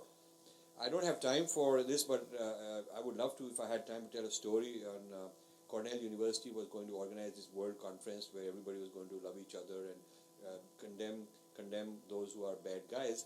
And what I told them is we should have a universal declaration which says that each of us will go back, because all the religious leaders are going to come, each of us will go back and we will stop anything which is negative against others. We will inform all our priests, all our preachers, not to say anything negative against others, and we'll uniformly declare that, and all of us will sign.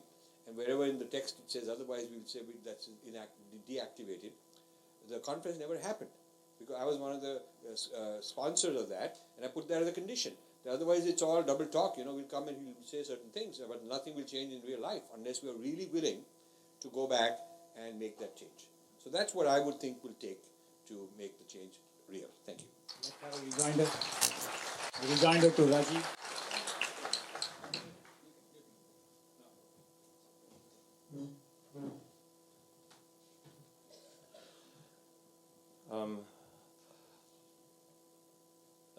Situation of the church, or the official declarations of the church, are in fact sometimes very different from maybe from the smooth talk. What I find is that the declarations of the church sometimes aren't a whole lot in line with where the religious traditions came from. I am surprised that sometimes people think that, for instance, Jesus was a missionary going out to evangelize people. In fact, if you read the Gospels, and the Gospels are just a story by 4 different people, by the way, they wrote their 4 different stories about what Jesus was doing. Jesus doesn't really go around a whole lot, and he doesn't even leave the boundaries of this little country, actually, of the Judean religion. And what he does is he never really encounters an atheist and says, you should believe in God, for instance. I think a lot of people today think that, but Jesus doesn't. One reason is that everybody back then was so religious that an atheist basically didn't exist. That's a fairly modern, new concept. But Jesus, if you read the Gospels, he goes to people and basically tells them, don't take it that seriously. You got to be a bit more free about how you read these texts. Especially, do not use religious traditions in order to harm people or to kind of discriminate against them. And then he also healed people. So that's, by and large, the mission of Jesus. So I also know that many other founders of religions had actually a very, very much an open heart, and we're typically very open for people from different traditions and stages of society, sometimes of genders, not always, but sometimes. But when religious traditions started to form, which means, when this charismatic bubble disappeared and structures had to be shaped, things suddenly started to look very different. So there's always a very strong change, unfortunately, between what we have in, say, the first half century or first century maybe, and then what happens second century onwards, which is really unfortunate. For me personally, the major divide and where problems exist is actually not between different religions, say Hinduism or Christians and Jews, or even Jews and others. It's more between those who want to do it very precisely and very much by the letter, and those who are actually much more freer and have this kind of open vision of what's out there. I could have added earlier when I did this talk on creation, that those who basically say, that, you're a Hindu, and therefore, what you teach cannot be from God, that they actually have a pretty screwed vision or concept of creation, because if God created the entire world, that's not only, wood or concrete, but people and everything there is, why would if God only say created Christianity, and not the Hindu tradition? Isn't that kind of saying that half of the world, or 2/3 of the world, with all the other religions, were not created by God? I mean, that's kind of a no-no. Nobody would ever assert that. But, okay, Bad Cop is calling for time again. Somehow people seem to assume that. Your time is out, sir. Okay, thank you. So, I think when you have a very organized religion like Christianity, very institutionalized religion, a very formal structure to it, then it's okay for some individuals to sort of say, okay, I have my own personal point of view. But take Germany, for example. The tax, I'm told that the tax people pay, a certain percent of that goes to the church in Germany. Yeah. So, while we think it's secular and all that, but in Germany, income tax paid by the citizen, a certain amount of that tax is mandatory, goes to the German church. So it's an institution. It's an official government-supported financial institution, and it's armed. The Lutheran Church goes out and does various things. We cannot walk away from that. I mean, I'm sorry, but I would say that every person who's a Christian who thinks this way has a responsibility to go and petition. I don't see these petitions. I go to these interfaith dialogues and they keep talking very nice to us. But I say, okay, go back tomorrow, start a petition against that policy of your church. I will tell you exactly what it says and tell them to remove it. And they won't do that either. They will sort of kind of be complicit with that. So I think there is need for activism. The German church sent so many millions of dollars to India with all these activists to kind of hit at Hinduism. Why aren't there Christians of your point of view who are also activists against the church doing that, saying don't do that? Just like Americans were against the Vietnam War, there were Americans against a lot of American foreign policy. Why aren't there liberal Americans, Germans, British people who are actively anti-evangelism, anti-foreign evangelism? They should be fighting. Then I would believe it.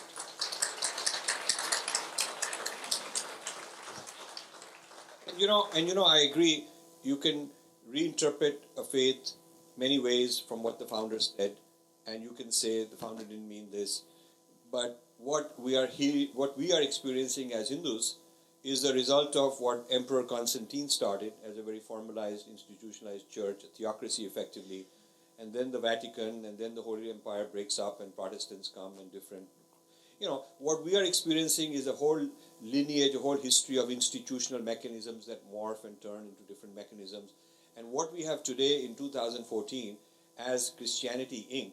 is actually a very formidable multinational with a total employment and sales force larger than any Fortune 50 company in terms, if you look at every priest as a salesperson. And if you look at every church as a retail office, it's more retailers than all these Walmart type people with retailing. So it's the world's largest multinational, and the amount of money it collects and the amount of real estate it owns and the amount of power it has, and it can topple governments and it's funded by governments. This is a formidable machinery and with a formidable history. So we cannot say that, some individuals don't believe in it. I think these individuals really need to stand up and fight their own church for another reformation. So I think, Rajiv, I want to go to the next topic, but I think I'll just give a couple of minutes as a rejoinder to that, and then we go to the next topic. So Rajiv is correct. Germany, in fact, has a church tax, which means that a portion of the taxes an individual pays goes to the church.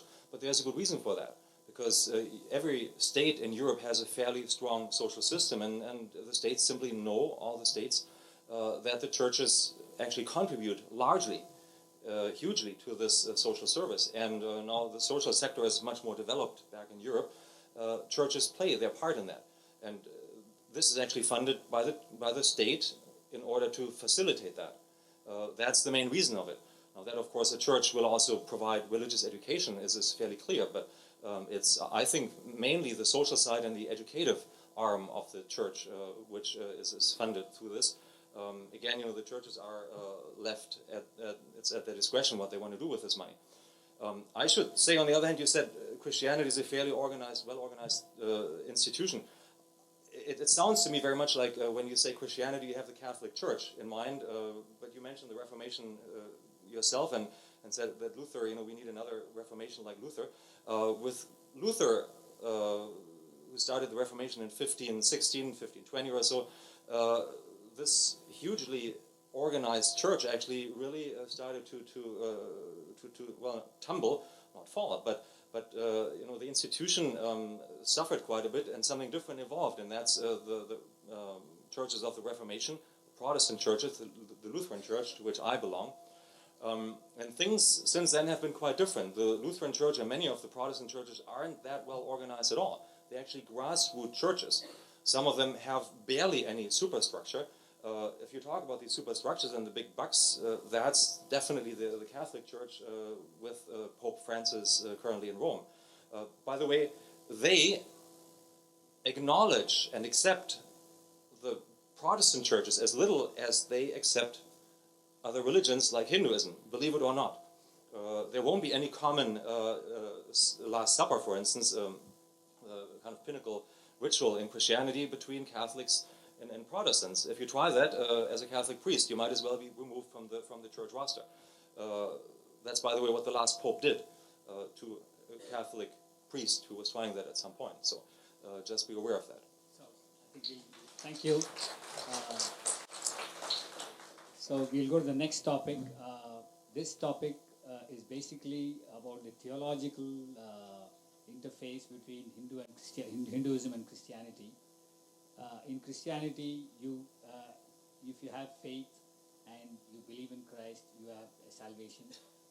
And many times, this is also used as a method for salvation. Is used as a sort of instrument to even convert people. For example, it is quite common. It's quite common knowledge in India, though the Indian political establishment would not like to, get into that territory. That Mother Teresa used it as a huge mechanism to convert a lot of people to Christianity. So, on this, I will give the floor first to Rajiv and to make his points. Thank you.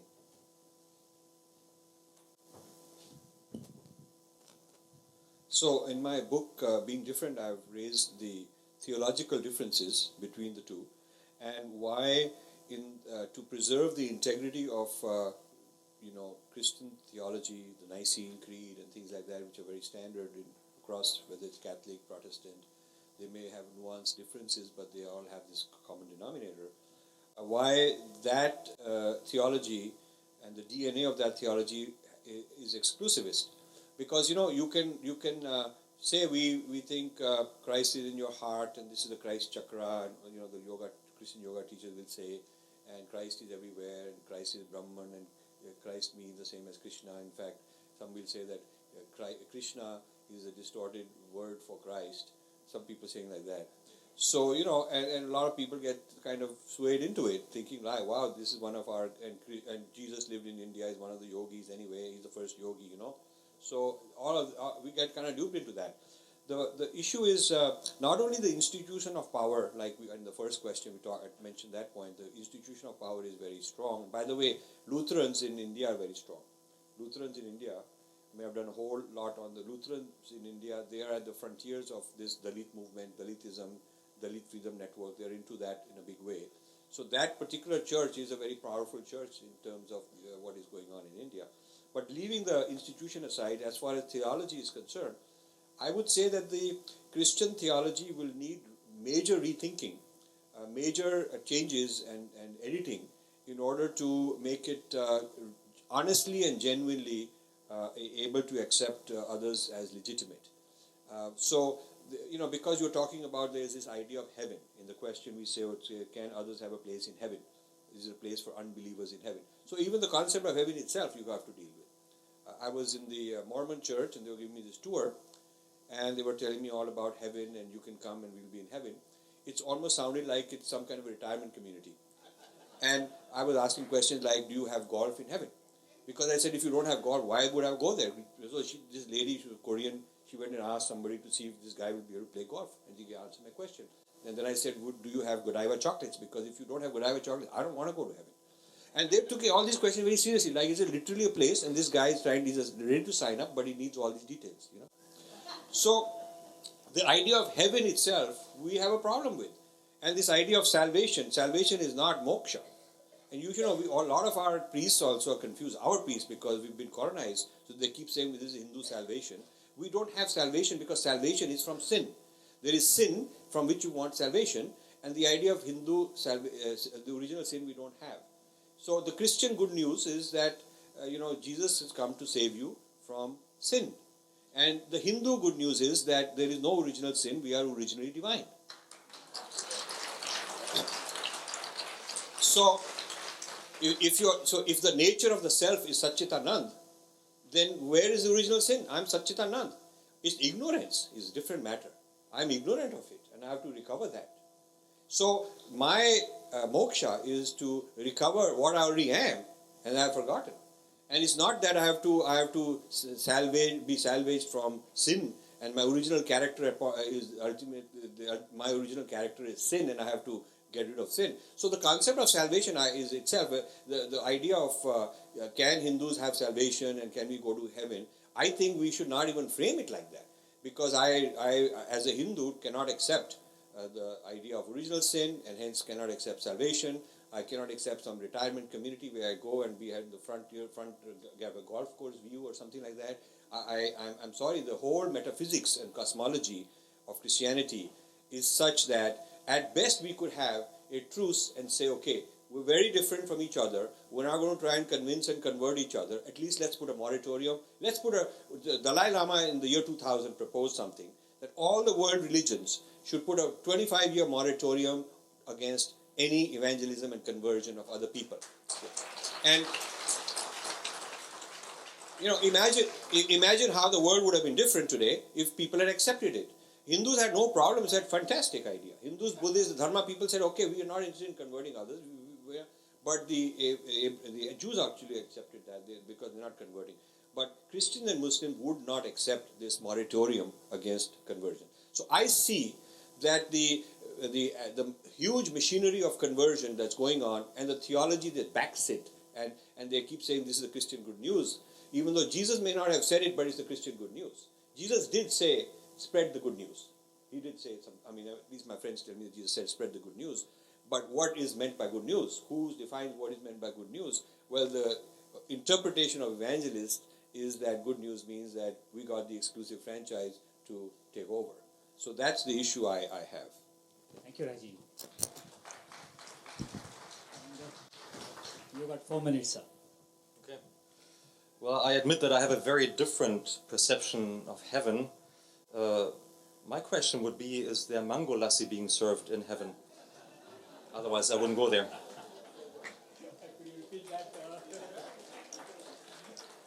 You don't know what mango lassi is? Mango lassi. My favorite beverage. Okay, they should also play tennis and not golf. Who cares about golf? I'm a tennis player. But spread the good news. You talked about the Reformation. There was a mighty thing at stake in the Reformation. What was actually the thing that just bubbled over back then and that Martin Luther could no longer take? It was that the Roman Catholic Church, I'm coming back to this distinction between the Catholic Church and Protestants, the Roman Catholic Church in fact sold forgiveness of sins. That's something which I had to teach my students this semester. Many don't believe it today, but the church sold indulgences for a lot of money. By the way, that was a fundraiser. They built a big cathedral in Rome, and they needed money for that, and so they actually came up with preachers preaching terrible things, especially about sin, and then people would in fact go and buy letters, a piece of paper, and it said that your sins were forgiven, but you had to give money for that. And Luther said, no, if I read my Bible, actually that's not how it goes. Forgiveness is free. Now, spread the good news. Once actually, if you read what Paul writes, what is actually this good news? It is in fact, and there you're right, Christians have a notion of sin. How do we explain all the bad things that happen? I would like to live on with a notion of without sin, because it's not pleasant. But I need to acknowledge that bad things happen, and that's what falls into the category of sin for Christians. I know there are different ways of explaining that, but this is one way of explaining it.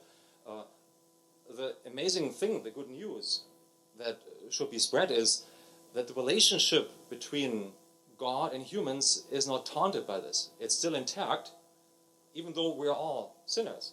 One of the main principles that the Protestant Church developed was, again, Latin, sorry, simul justus et peccator. And in English that means you are at the same time, I started at the beginning, you are a sinner, but at the same time you're justified.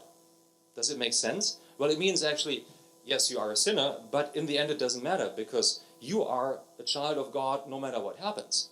And Christ is not there to judge you, Christ is there to save you. That's actually the news that the Reformation, and before Reformation, St. Paul proclaimed. So there is a notion of sin, but that doesn't mean that you have to pay for it or do all sorts of things. The core of the Christian gospel is exactly this, that forgiveness of sins is possible and it's free of charge. And that's what Paul writes in Romans 3, for instance, so a letter written to the congregation in Rome, in chapter 3, that is free of charge, and nobody could possibly charge any money for that. I think that's very important to realize. As a corollary of that, humans are holy, therefore.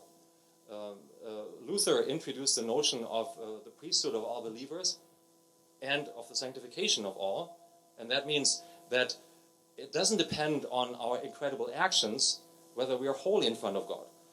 Now, I know we all are hard workers. I work hard in my job. Rajiv works very hard for his institutions. We all like to bring things to God, so we would actually like to be acknowledged by God for what we bring. That's all very good. But our sanctification, that's the Christian, at least my belief, the sanctification of myself and everybody else doesn't depend on what we bring to God. That's where the Protestant Church, in fact, caused quite a bit of confusion in this orderly system of belief of the Catholic Church, that things were turned upside down and that sanctification is there for everybody. Everybody counts as holy. And the task then is to still live an orderly life. But it's no longer this kind of marketplace where you actually have to buy your sins away. That's about it. Thank you. You want to give a rejoinder, sir? There is suffering and there are bad things happening in the world, but there's different theories of explaining it. And original sin and then the evil and devil is a theory. But in our tradition, we have karma as a theory. So you see that the issue is in this book being different. I explain that irreconcilability of the two. One is this substitutional atonement. The Son comes and He substitutes for your suffering, so He will suffer for you, and this kind of a thing. And this whole idea, so that is how Jesus is there. Otherwise, if there were self-correcting sin, if I like karma, you could just work your way out. You would pay the phala, and and your reincarnation, you keep on going. It's not that there's a heaven with a golf course, but you just keep on going until you achieve moksha, liberation from this condition. So the whole metaphysics of reincarnation and karma is very different. And to accept that, I know on a casual level, 15-20% of the Americans believe in karma or something like that. They do that. But then if you really tell them what is at stake that they have to give up. When you do a real focus group and you educate those people and say, if you accept this theory of karma, reincarnation, and the whole idea, the whole focus on the nature of the body and why you should bury it and not cremate it because this body will be resurrected and you should be in your family next to your loved one buried there, and then one day it'll all be reunited. So that whole metaphysics of the afterlife is very different. So we have to do a comparative theology and comparative philosophy and metaphysics. You really have to understand all these details and the ramifications of these differences, why we cremate and the Abrahamic religions bury. The nature of the body itself is very different. The nature of the afterlife is very different. The nature of the sin versus karma, sanskar, phala is very different. So I would say that this honest dialogue needs to start in some universities, and maybe we would love you to start it, and such that good, genuine Hindu scholars and thinkers can come and present positions without having to be politically correct, without having to sort of agree just because they are tenure track or looking for a tenure track. This kind of real dialogue has not started. Because in interfaith dialogue, what happens is Hindus are represented by people who really want to be in the good books, so they're invited back, and they will not say anything inconvenient. And in the academic sense, when there's comparative stuff going on, they avoid the real tough issues. So the issues will require good, hard conversations and dialogues by open-minded people, and this will need many, many years, many rounds of conversation, and this will result in proposals for serious reformation. And until we do that, we're just ignoring the real issues. Thank you. Thank you. All right, thank you, Rajiv. We are going to topic 3 for discussion, and the topic is related to Western scholarship and studies on India, related to India. And often this is agenda-driven. It's sometimes, I would say, very toxic. It divides people in India. It's got a big impact on the Indian political atmosphere. And so we're going to talk about the complications created by Western scholars. Recently, Wendy Doniger also gave an interview in NPR, probably a couple of days back, in which she said that the Bhagavad Gita is a text which is only for the upper classes, and it's got nothing to do with the Dalits and the women folk, and it cannot be described as a national book of India, as one of the national books of India. So I would request Professor Eberhart to give his views on, since he is also a Western academic scholar, on the same issue. Thank you.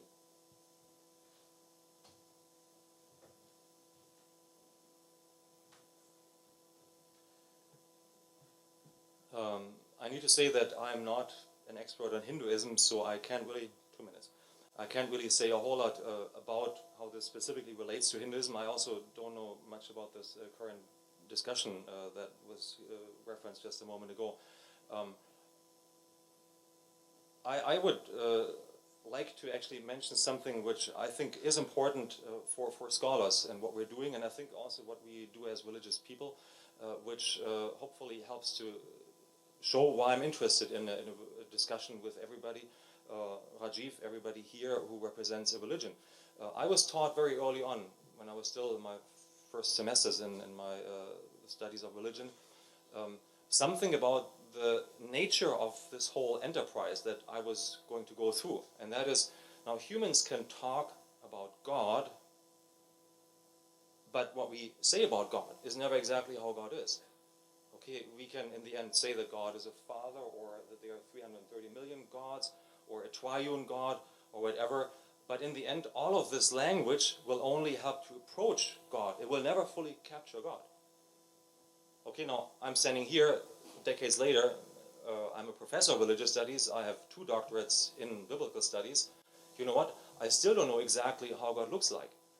You can study, I promise you, all your life. You can read many sacred scriptures, but in the end, you still only approach something which in the end is totally other. Again, in Latin, that's totaliter aliter. God is totally other. And we have to, as humans, acknowledge that. And that's, for me, why I would never make statements about, like, the other tradition totally invalid, or their scriptures totally invalid. I think there's something to be gotten out of it, wherever it is, just for the very reason that these traditions have been read, sometimes not for hundreds, but for thousands of years, and this, of course, applies all the more for Hinduism, the oldest religion which we currently study. There are maybe older ones, but Hinduism is like the oldest tradition which is so widely represented. I would never be able to make such a statement. I'm also very sad that in North America, for instance, Native American traditions have almost disappeared, unfortunately. There are many efforts to try to revive them, but I think it's very important and very healthy to study them again, especially today as we know that the world is in danger.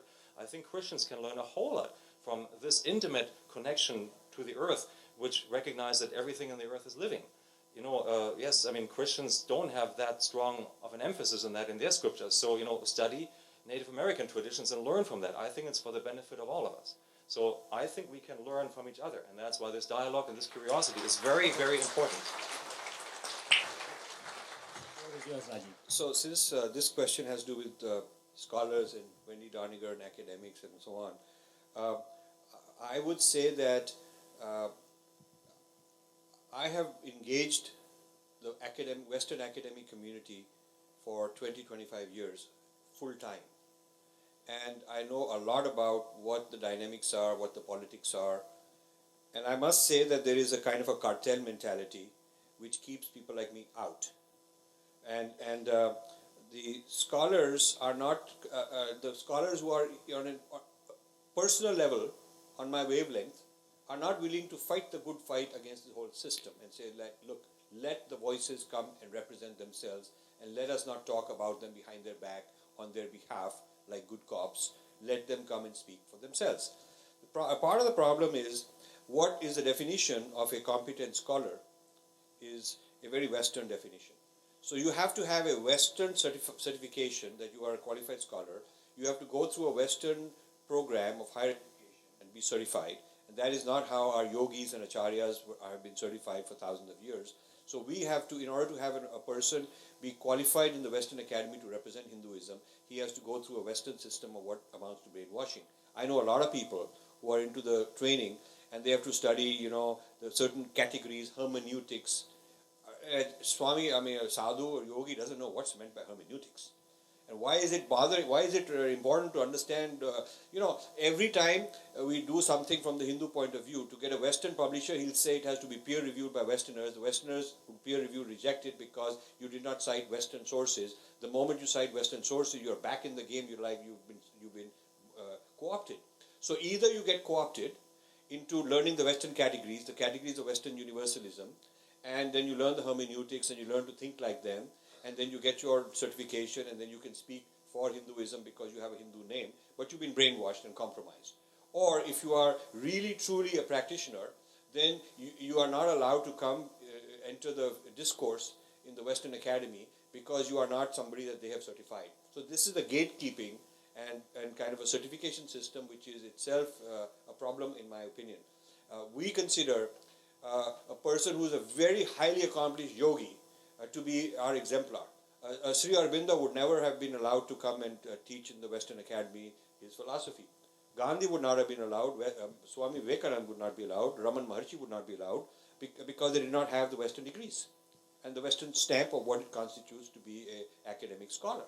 So you see, once I was talking to some people in Princeton University, and I said, suppose you have an opening for a professor in Buddhism, and Buddha walked in.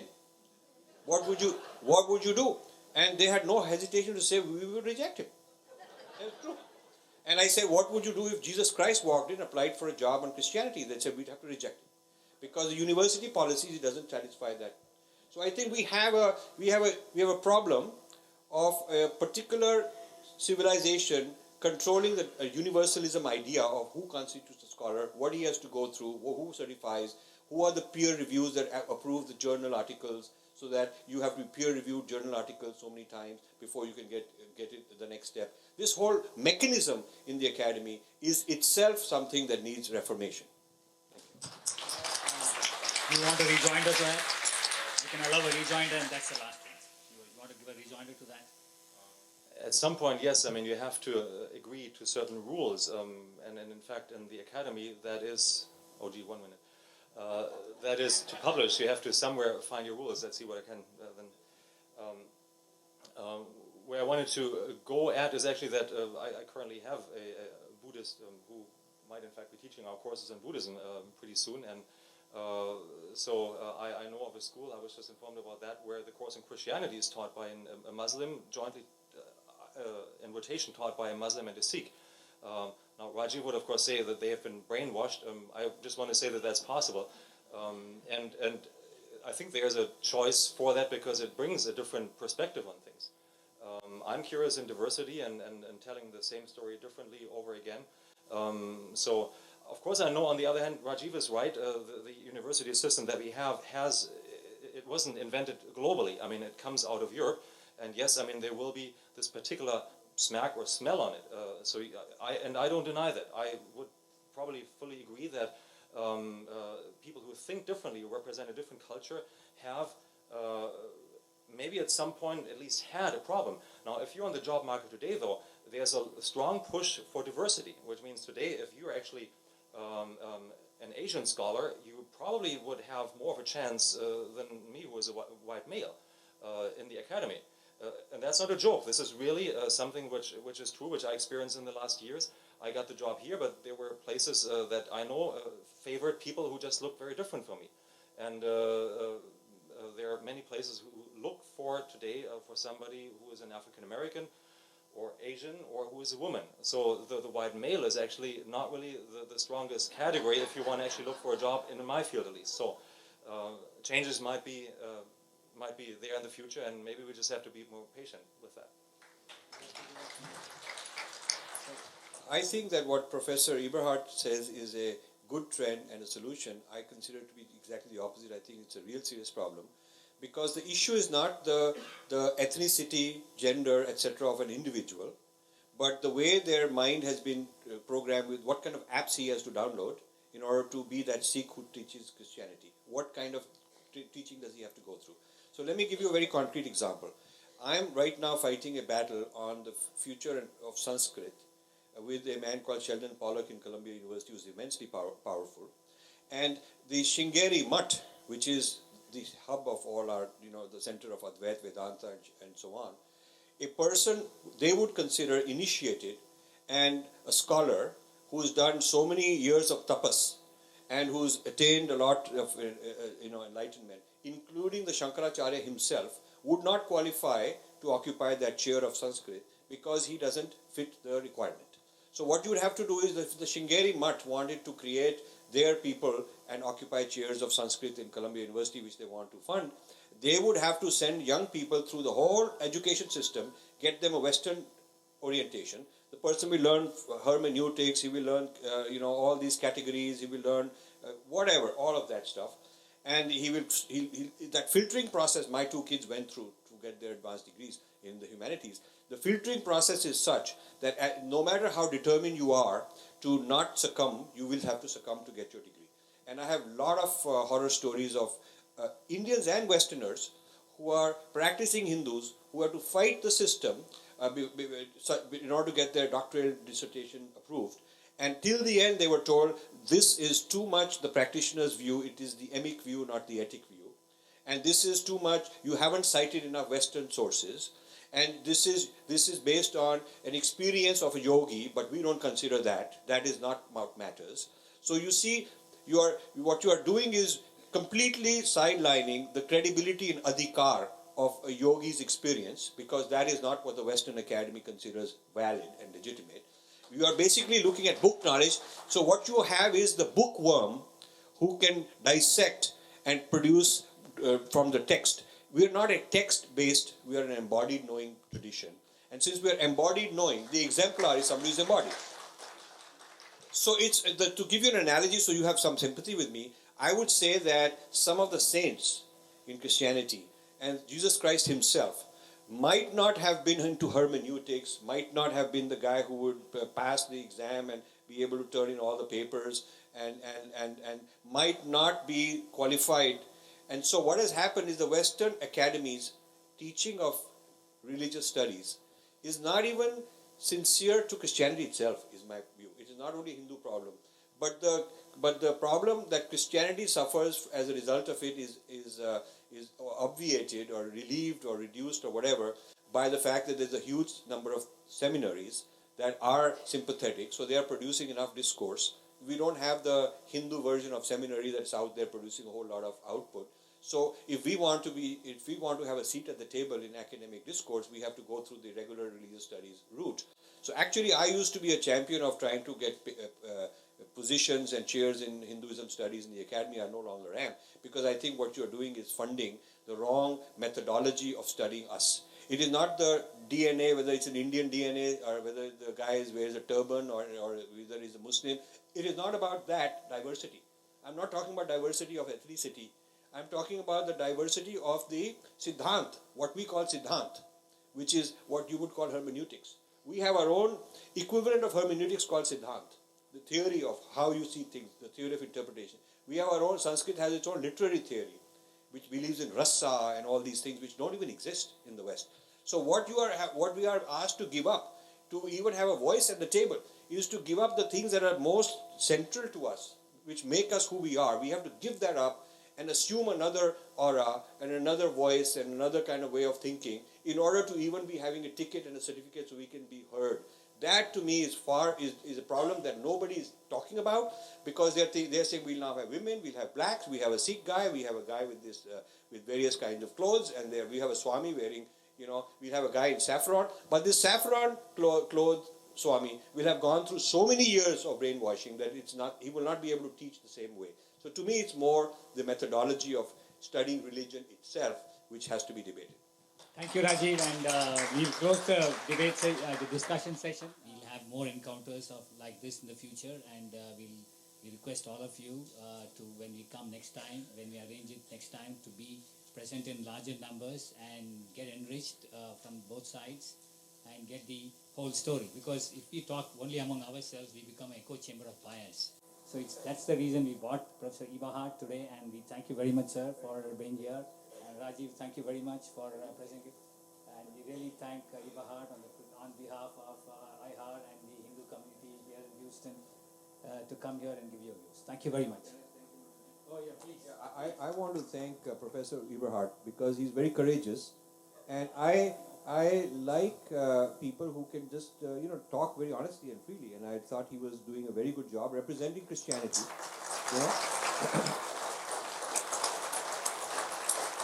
This is very good.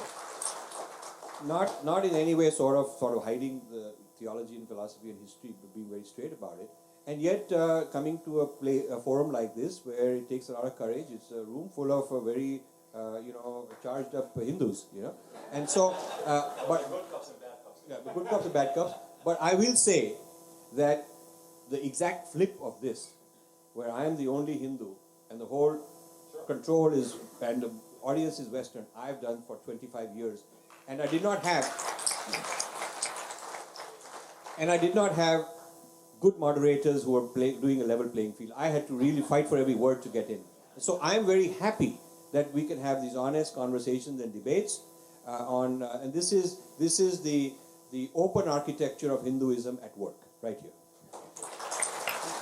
Thank you very much. We will now follow up this interaction with a question and answer session led by Dr. Rajkumar Vedam, the Director of Indian History Awareness and Research. Okay, hello everybody. Thank you for your great interest in writing so many questions. I've had a challenge in sorting them and deciding what we are going to read out and what we are not because of the limited time. I'd like to assure each of you that we'll try to address the questions by my requesting both of our speakers today, if you will take the time offline to respond to the questions by email. So we'll make it available by our website later. So today we'll take some questions. My suggestion is each question be answered for 2 minutes. I've already sorted them, so I know who I'd like to address the questions to. Just take 2 minutes for each question. I know that the moderator said 15 minutes. Can we have 20 minutes? I've got 5 questions each. Okay. All right. So I have the first question for Sri Rajiv. This question says, the Europeans not only colonized us, but also rubbed in our contrived inferiority and their superiority. How to erase this from our psyche? How long will it take? What is the modus operandi? So this is the decolonizing process. It starts when you start becoming self-aware of your own colonization. Before you can decolonize others, you got to decolonize yourself. And so if in being different, I've given a whole lot of ways of decolonizing ourselves by becoming conscious of how we are different, what we are trying to claim, and then from this position, how we look back at reverse the gates at the colonizing culture. Because this colonizing culture, we have to take a look at it objectively in a rational way, in a logical way. Mike, is this okay? In a logical, rational way. This is the process of decolonization.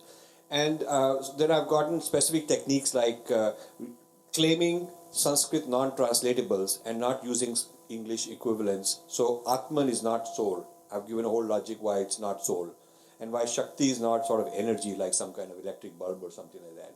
And Shakti is a whole lot more. So this secularization and digestion of our terminology, there are certain words which are so special in a tradition that experience didn't happen in another tradition, so they don't have a word for it. Like yoga, yoga is not exercise or gymnastics or prayer or something like that. So the Sanskrit non-translatables is one technique everybody can use.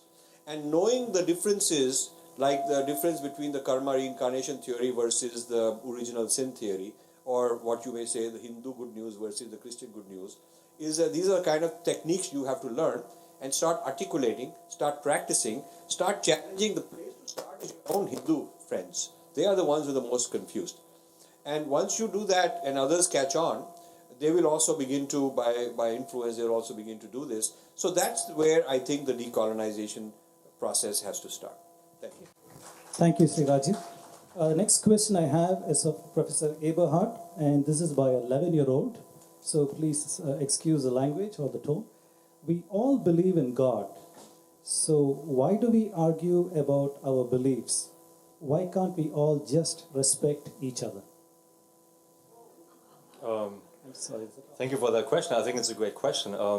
I think that we probably addressed the question already. We gave some answers to this question. I've spent a lot of time thinking what I could say at the beginning of my talk here, and one thing that I thought I could be saying, which I ended up not saying, as you have witnessed earlier, one thing that I thought I could be saying is, we should in the first place not argue so much about our doctrinal differences, which means kind of how the fine print of Hinduism and Christianity is different. What we should do in the first place is actually always come together and have a celebration with a lot of good food. First of all, I like Indian food. And second, I think actually that's, I know for a fact, for a historical fact, that is that much of Christianity developed this way.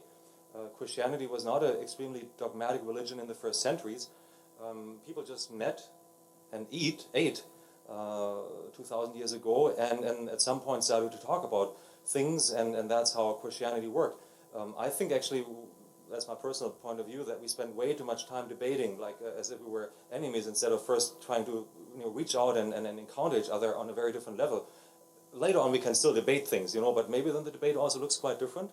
It probably is. Thank you, Professor Eberhart. Next question for Sri Rajiv. You already addressed this, but I think there's one more angle to this question. You have been critical of initiatives like DCF and Sringeri Foundation to set up academic chairs in Western universities. What is the rationale? Should we distrust the Western academia? Can we do business with them at all? No, in fact, I have some video clips where I gave much longer answers. I don't have a problem with the principle. I think you must do due diligence before you invest in a chair, otherwise you make a fool of yourself. And the problem is neither DCF nor Sringeri Mutt nor many of these others have the wherewithal to be able to do an evaluation. They haven't read, I have read thousands of pages of Pollock, and I'm going to write a huge book. Nobody has written an analysis and a critique from our tradition's point of view against with respect to a scholar who's been so voluminous and so influential. Similarly, when I started Wendy Doniger analyzing soup to nuts, I was the only person who ever done it from a Hindu point of view. Nobody had written about this before. So it's a laziness of our people. It's jumping. It's basically going because of appearances, because they are nice guys and they look after you and you become important. It's the wrong methodology to go and fund some chair. DCF has no credentials, qualifications, experience. I've talked to every one of them, every one of those principals. They know me for many, many years. They acknowledge that I've inspired them to start doing this in the first place. They first started out wanting to help me to do this. But they have not invested the quality time nor gone out and looked for experts to help them do the due diligence and the evaluation. So the funds and the donations end up going to people that they have not even checked out. So unless they have enough knowledge about how a particular scholar has been studying our tradition, not just politeness and a few good words he said when he comes to a talk like this, but unless we have full expertise in reviewing a particular scholar, we should not take the risk of funding. So the solution is have due diligence teams. I have a due diligence team. I am working with several scholars on Pollock, just one man. It takes me 1 year to do a complete soup to nut analysis and produce a 300, 400 page book on what is what about that one scholar. It takes a lot of effort to do Purva Paksha. This is our tradition of Purva Paksha. So DCF has not done Purva Paksha of Western academic scholars, and Sringeri Mutt has not done Purva Paksha of Western academic scholars. Sringeri Mutt, I must say in their favor, when I used the word Purva Paksha, they immediately caught on what I was saying. I was saying your founder Adi Shankara is known for Purva Paksha and giving the Uttar. Now, that was people who were the opponents at that time. Today, you should do Purva Paksha of Islam, of Christianity, of Judaism, of Marxism, of secularism. Have you done it? And if you haven't done it, then you are just walking into those institutions and handing them $4 million to do a study, or to do a chair studying us. Why would you do that? And they got that point. Thank you, Sri Rajiv. So, once again, I have a question from a curious 14-year-old, or Professor Eberhart. I get all the children here. Do you believe that creationism, or the belief that the Bible is true, should be taught to kids of the future generation? What kind of repercussions do you think will occur? Creationism and whether the Bible is true. I have to say that I come from Europe, where these things, from Germany, where these things are not taught in schools. They are considered, that's the religious realm. But at school, actually, I think one teacher at some point said that exists. This seems to be more an issue specific to North America, and back in Europe, people are sometimes a bit surprised to hear that there are schools here which seriously deal with creationism. Now, I was trying to respond to that already earlier. If you read the Bible, the biblical creation stories, as these kind of almost quasi-scientific reports, so then, but the question is, and I summarize what I said earlier, which of the two then? Right? Because there are already two different stories. Now, do you think the people back then who compiled the Bible were that dumb that they didn't notice that there were different stories? I could also go on and say, well, there are 4 different stories of Jesus in the gospel, in the New Testament, the 4 Gospels. Do you think people who compiled that didn't notice that they were different at some point? There are, of course, commonalities too, but differences are there. So the question of whether the Bible is true is a very odd one for a scholar who reads very precisely what's written in the Bible. And therefore, I think, it's kind of a difficult question, but I think at the school, teach that this exists. I don't think that's a viable alternative if we look really for what happened. And I think I gave the answer earlier in my 15 minutes talk to that. Thank you, Professor Eberhart. Next question to Sri Rajiv. There is so much that needs to be done. You have said it very well on numerous platforms. Can you give in a nutshell a tangible way to initiate a person and sustain this very important tapas, yajna? Well, the first thing, I believe in only discussing where I have experience. And this morning I gave a whole workshop, but I started by giving what all I have tried, where we succeeded, where we failed. And based on my experience is the only thing I can tell you, so I don't want to have opinions that I cannot substantiate. So my own experience is that the process starts with a personal transformation, an inner transformation, an inner sadhana, which in my case happened with the help of a guru. And this transformation is so then deep and convincing, and so it changes you. Nothing else is as important. You give up other things, you make compromises, sacrifices to do this, and that's what kept me going 20, 25 years in this fight in the face of people calling me all kinds of names. Not only the scholars that I was criticizing, but our own people, and saying, oh no, this guy is dangerous or controversial, we don't want to touch him. Nothing affected me because there's an inner transformation, and I'm doing it as my own sadhana, and I'm not doing it for a career, I'm not doing it to impress other people. So I feel that the solid foundation has to be because of a sadhana-based transformation of yourself. Then on top of that, the tapas is you have to do a very intense purv paksha of the dominant worldview in very great details, their thinkers, their leading worldview, their leading theories and siddhantas. You have to do a lot of levels of purva paksha and uttar paksha. And then the third dimension is you have to have combat training. You have to go out into the field and actually try out these arguments. Try them out on people, and you win some, lose some, you come back better informed. It's like, there is no technology or no device that you can keep perfecting without testing, market testing. So every one of these encounters I have or field experiences is my way of improving my arguments. So this is a full-time job, and what you need is a certain cadre of people who are not just doing it as a hobby, and they're not doing it, at very late age after they're retired, and maybe they can't learn that much quickly. But you need to fund very young people and make it a lifelong career to do this as their tapas, as their way of life. And this is as important as Acharya who's teaching regular what is Gita all about. This kind of Purva Paksh, Uttar Paksh representing us in the international forums should become a career path. And we, the community, have not done, at least I didn't get any help. We have not realized the importance of this. Writing a check to some university saying you go do it and I'm just a kind of a passive investor is not going to help you at all. You really need to create people who practice this, who live, breathe this kind of tradition, and from that comes the strength to be able to go and represent. Thank you. Thank you, Sri Rajiv. Next question for Professor Eberhart.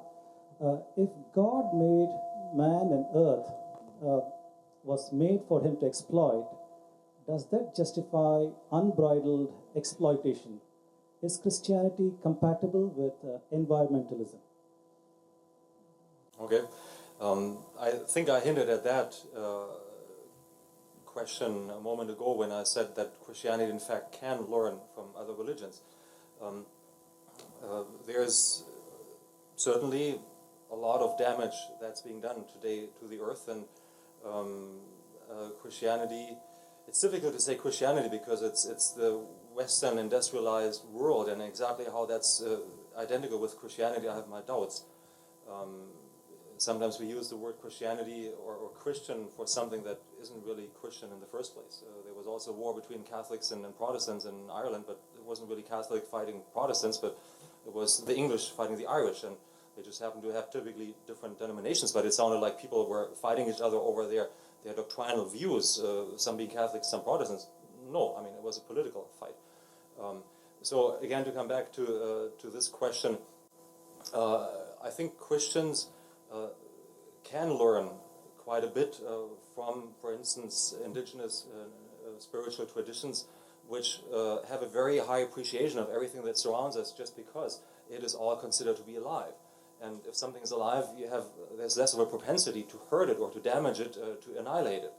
To understand that we're all fully connected to our environment is, I think, a very important thing. And I mean, that change, whatever that produces as change, should start with us. Maybe leave your car in the garage a bit more often.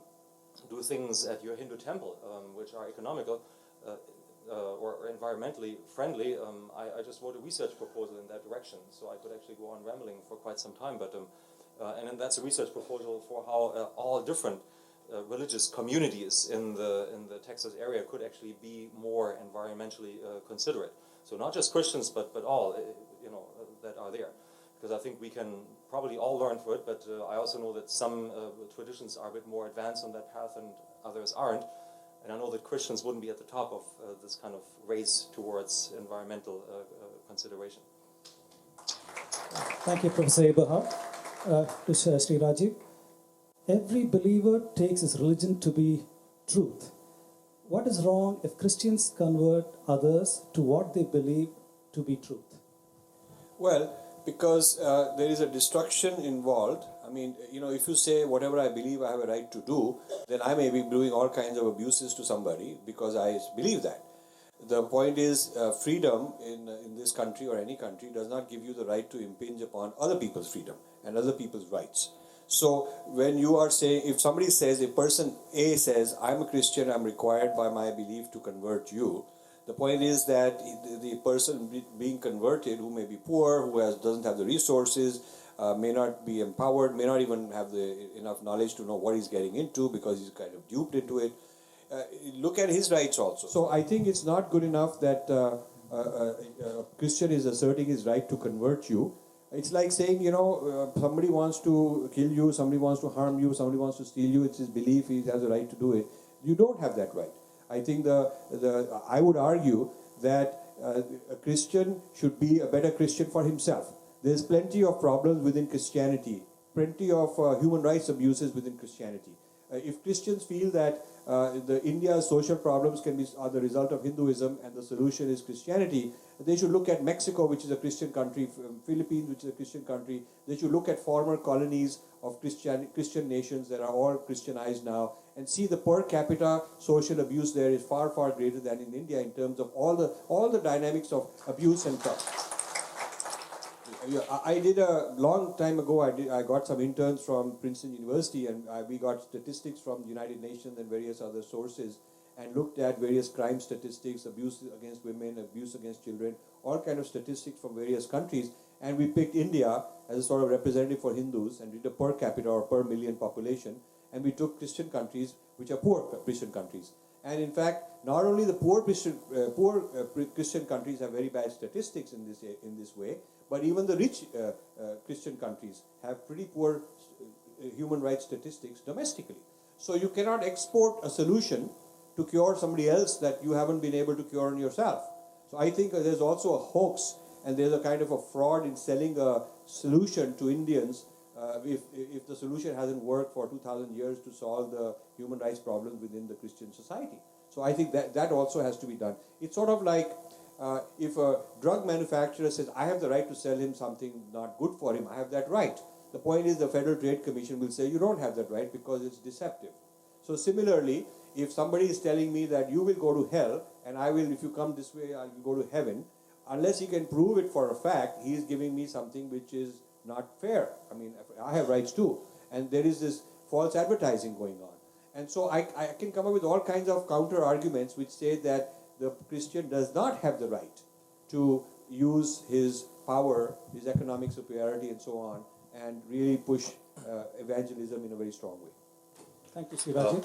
Can I break our protocol and just add one thing to this? I don't know whether you can believe this, but we are also visited, we at our house, by Christian missionaries who want to convert us to Christianity, of course. And I'm not going to name the denominations who do that, but, they just ring on your door, and then there are nice people, typically two standing there in black suits with a white sign. And, they don't even care who you are. They want to convert you to the Christian God, that I'm a professor of biblical studies, the family of who goes to church and stuff like that, they don't even care about that. And if they hear that, well, that throws them off for a moment, but then they go on, converting me to Christianity. It's a bit strange, isn't it? Yes, it is. Indeed. Professor Eberhart, the next question is to you. The Bible says worshipping idols is a sin. How can Christians moderate this view in the modern world?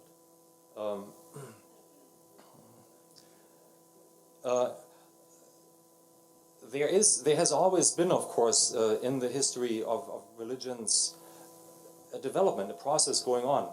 So, which means at some point, in fact, you have to say, well, this is a good process and something else was maybe leading astray. We'd be naive if we wouldn't at some point also sort through. But I think we have to be very careful that the idol or the pagan isn't always the other. Because typically what happens is if we're in this kind of thought process or in this kind of thinking system is that always we, whatever I represent, then is considered right. And that's, of course, it's a very simple way to the truth. In fact, I think it's sufficient. So let's be humble in this quest for the truth and invite the others as well. Because, what is an idol? Sometimes images can be helpful if you want to explain complex things, say, to children. Of course we're using images. I'm at the university, I'm the king of the handout, so I like to bring a lot of pictures because I think they convey a lot of things.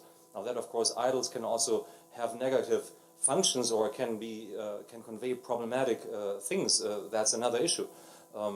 So I think I would be very careful with this. Let me also comment on, if 30 seconds are enough for this, sometimes we become, and the term exclusivist has become around, we become quite exclusivist just because of a misunderstanding. Let me tell you one thing. My father is the best father in the world. Okay? My mother is also the best mother in the world. Now, can I say that? And what do I mean with that? It just means that I grew up with my parents and they gave me everything or most of what I am today. Okay? That's all that means. Now, did I ever conduct a scientific study into whether your father and your mother, or Rajiv's father and mother, are maybe better or worse parents. No, I didn't. It's just a way of saying that I really appreciate what my parents gave me. But in terms of religions, we sometimes mistake that. If I were to say Christianity is the best religion in the world, what might I mean with that? It just brought me to something. We should not mistake such a statement and a certain conviction about that to mean that suddenly then Hinduism has to be wrong. Okay, my dad is the best in the world, and hopefully you can say the best about your dad or your mom. We don't have to start fighting over this. In fact, that would be almost naive or silly. So I think everybody has the right to have a certain pride about his or her tradition, just as about their family, and I hope we have. If one tradition has damaged the pride of somebody else, I think we owe an apology. Thank you very much, Sri Rajiv Malhotra and Professor Christian Eberhart for the Q&A session. Thank you.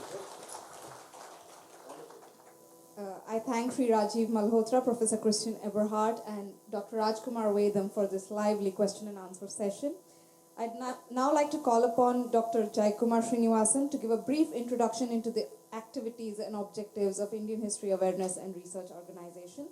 Before he comes up on stage, I have a few announcements to make. The first one is that tomorrow at India House, there is an event about Yazidi Awareness Day and fundraiser. It's a race against time to save Yazidis this winter from the ISIS, and it's a joint intervention by Yazda, Seva International, and IAHB. It's between 4 and 6 p.m. tomorrow, and all of you are requested to attend the event. And another announcement is that we have feedback forms that were handed out to you at the registration. So please fill in the feedback forms and submit them at the end of the evening. And another is that Sri Rajiv Malhotra's books are available outside, and he would be happy to autograph them and sign them for all those who would like to purchase the books today and give it out to you. So, Dr. Rajkumar Srinivasan. I think by now you have an idea of what our organization is about, at least the Indian History Awareness and Research. So these are some of the dilemmas that we are grappling with. We scream at each other. We have like Rajiv said, we have a pride that's hiding, but we want the hiding to come out, and in a healthy way. We also have a shame thanks to the colonization. So there's a clash there, and we want to grow out of all of that in a very thoughtful way. And so we that's exactly what we're doing at Indian History Awareness and Research. So we are a small group. We like to grow. We want people who have a passion. I'll give you some ideas of what we've done recently. We've translated 2 of Rajiv Malhotra's books. If you're not aware of his books, 2 of his books are, one is the book called Breaking India, and the other is Being Different. Both of these were translated to Kannada by our group. It was led by Dr. Bharat Srinivasan, whom you saw here moderating the debate. That's an example. Then we said, one of these meetings, we looked around and said, you know what, we talk so much about how India is portrayed in these textbooks, for example, high school textbooks. But have you read any high school textbook? We've heard third hand, we heard from HAF, we've heard from Rajiv Malhotra, we've heard from so many places. So we actually said, let's look up a textbook. We took a KT ISD history textbook, and we started looking at it. We read it, and we found out what exactly it was saying. For example, there was in center page, when the Hinduism was talked about, it said in bold letters, inequality as the norm of Hindu society. That was the heading. Imagine my daughter going to school, 9th grade or 10th grade, and how would she feel when she's taught that and her friends are taught that, and she comes home. So it was a good experience for us, right? For some of you, maybe not. For me, it is. For our team, it was. We wanted to do some homework. Rajiv talks about doing the hard work, right? Full-time work is what it takes. And so, we are all engineers and doctors, but we have a fire in our belly, and so that's what we try to do here. We also participated recently. The Texas Education Agency recently announced that they were coming up with about a dozen textbooks next year, 2015, and so they wanted public comments.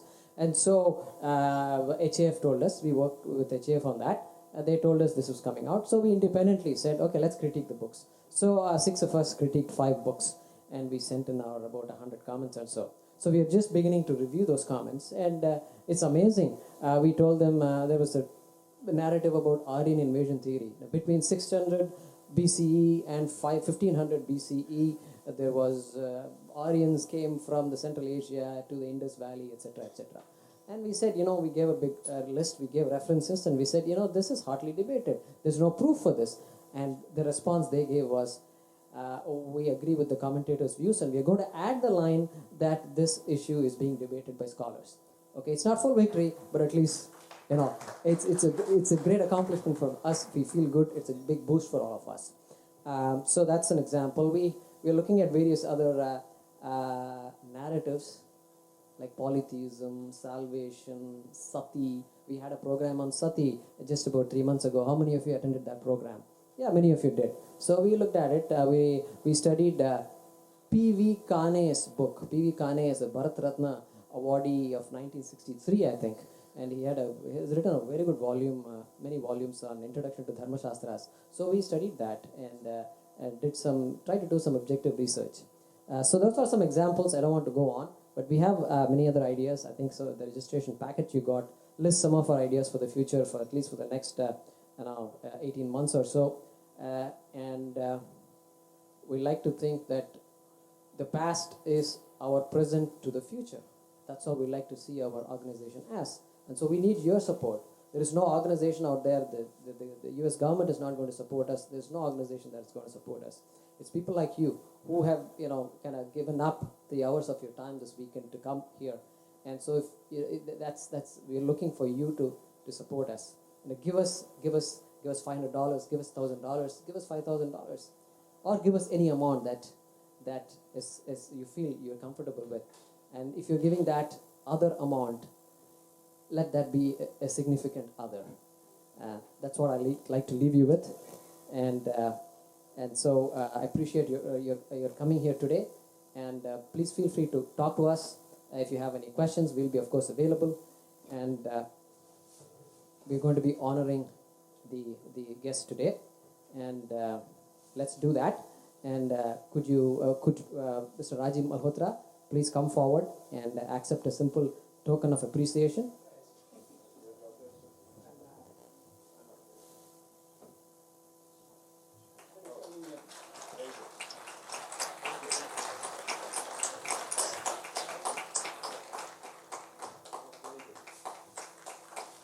We are giving him a book written by Swami Dayananda Saraswati ji, and the title of the book is called Sri Rudram, where Swamiji explains that treatise.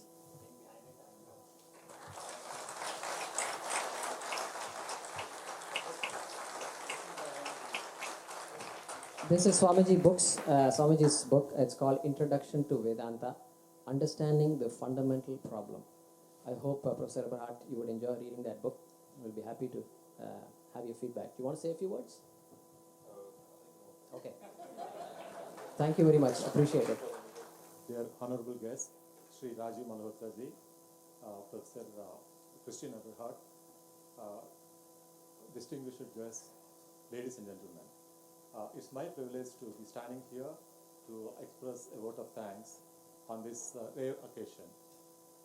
On behalf of Ashtavidya Satsanga and IHAR, Indian History Research and Awareness, I would like to thank Sri Rajiv Malhotra and Professor Christian Eberhart for graciously accepting our invitation to be here and share their knowledge in their field of expertise.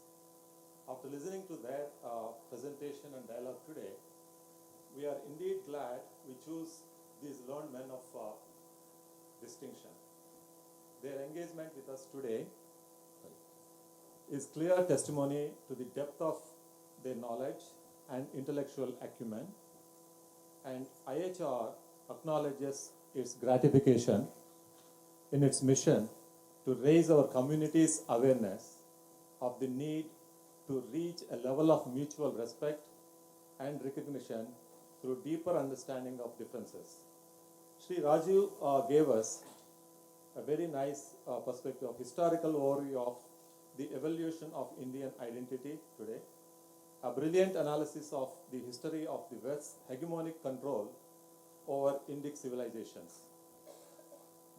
Professor Christian Eberhart gave us a brief and succinct picture of the Christian faith and how its science in the realm of their faith. It's our hope that their infinite wisdom remains within our reach for the cause of advancing our mission, IHR mission. I want to thank each and everyone in attendance here today for participating in this event and making it successful. It's our sincere hope that each of you will go back home and with a heightened awareness of the need of peaceful coexistence and share the same with more people in your community. I would like to thank Sri Harish Parvatneni, our CGI, for graciously accepting our invitation, and in spite of his busy schedule, he made his presence here. I would like to thank many of our volunteers who made this entire event successful, putting a lot of effort. I could not mention a lot of names here, as the time is not sufficient. I would like to thank each and every one of them who had put their time and a lot of effort to make this whole thing successful.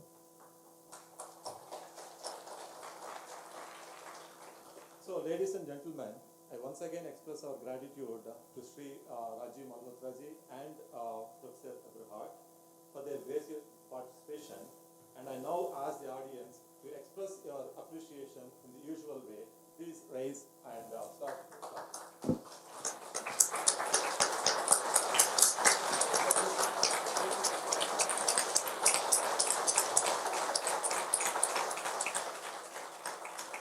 Thank you once again.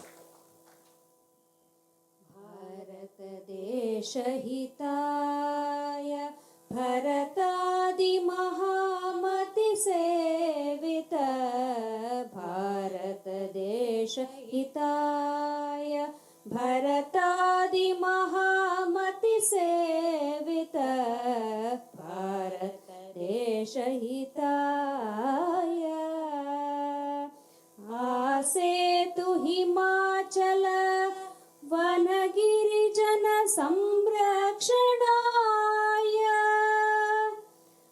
आसेतु Himachal वनगिरिजन संरक्षणाय वनगिरिजन संरक्षणाय वनगिरिजन संरक्षणाय कुरु सेवां त्वं कुरु सेवां त्वं कुरु सेवां त्वं कुरु सेवां भारतदेशहिताय भरतादिमहामतिसेवित भारतदेशहिताय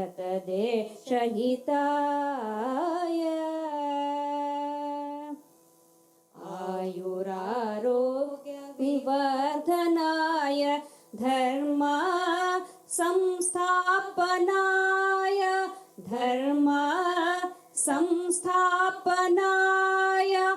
आयुरारोग्यविवर्धनाय धर्म संस्थापनाय क्षोभा निवारणाय सुभिक्षा परिप्रापनाय क्षोभा निवारणाय सुभिक्षा परिप्रापनाय दीनजन उद्धारणाय दीनजन उद्धारणाय कुरु सेवां त्वं कुरु सेवां त्वं कुरु सेवां त्वं कुरु सेवां भारतदेशहिताय भरतादिमहामतिसेवित भारतदेशहिताय कुरु सेवां त्वं कुरु सेवां त्वं कुरु सेवां त्वं कुरु सेवाम्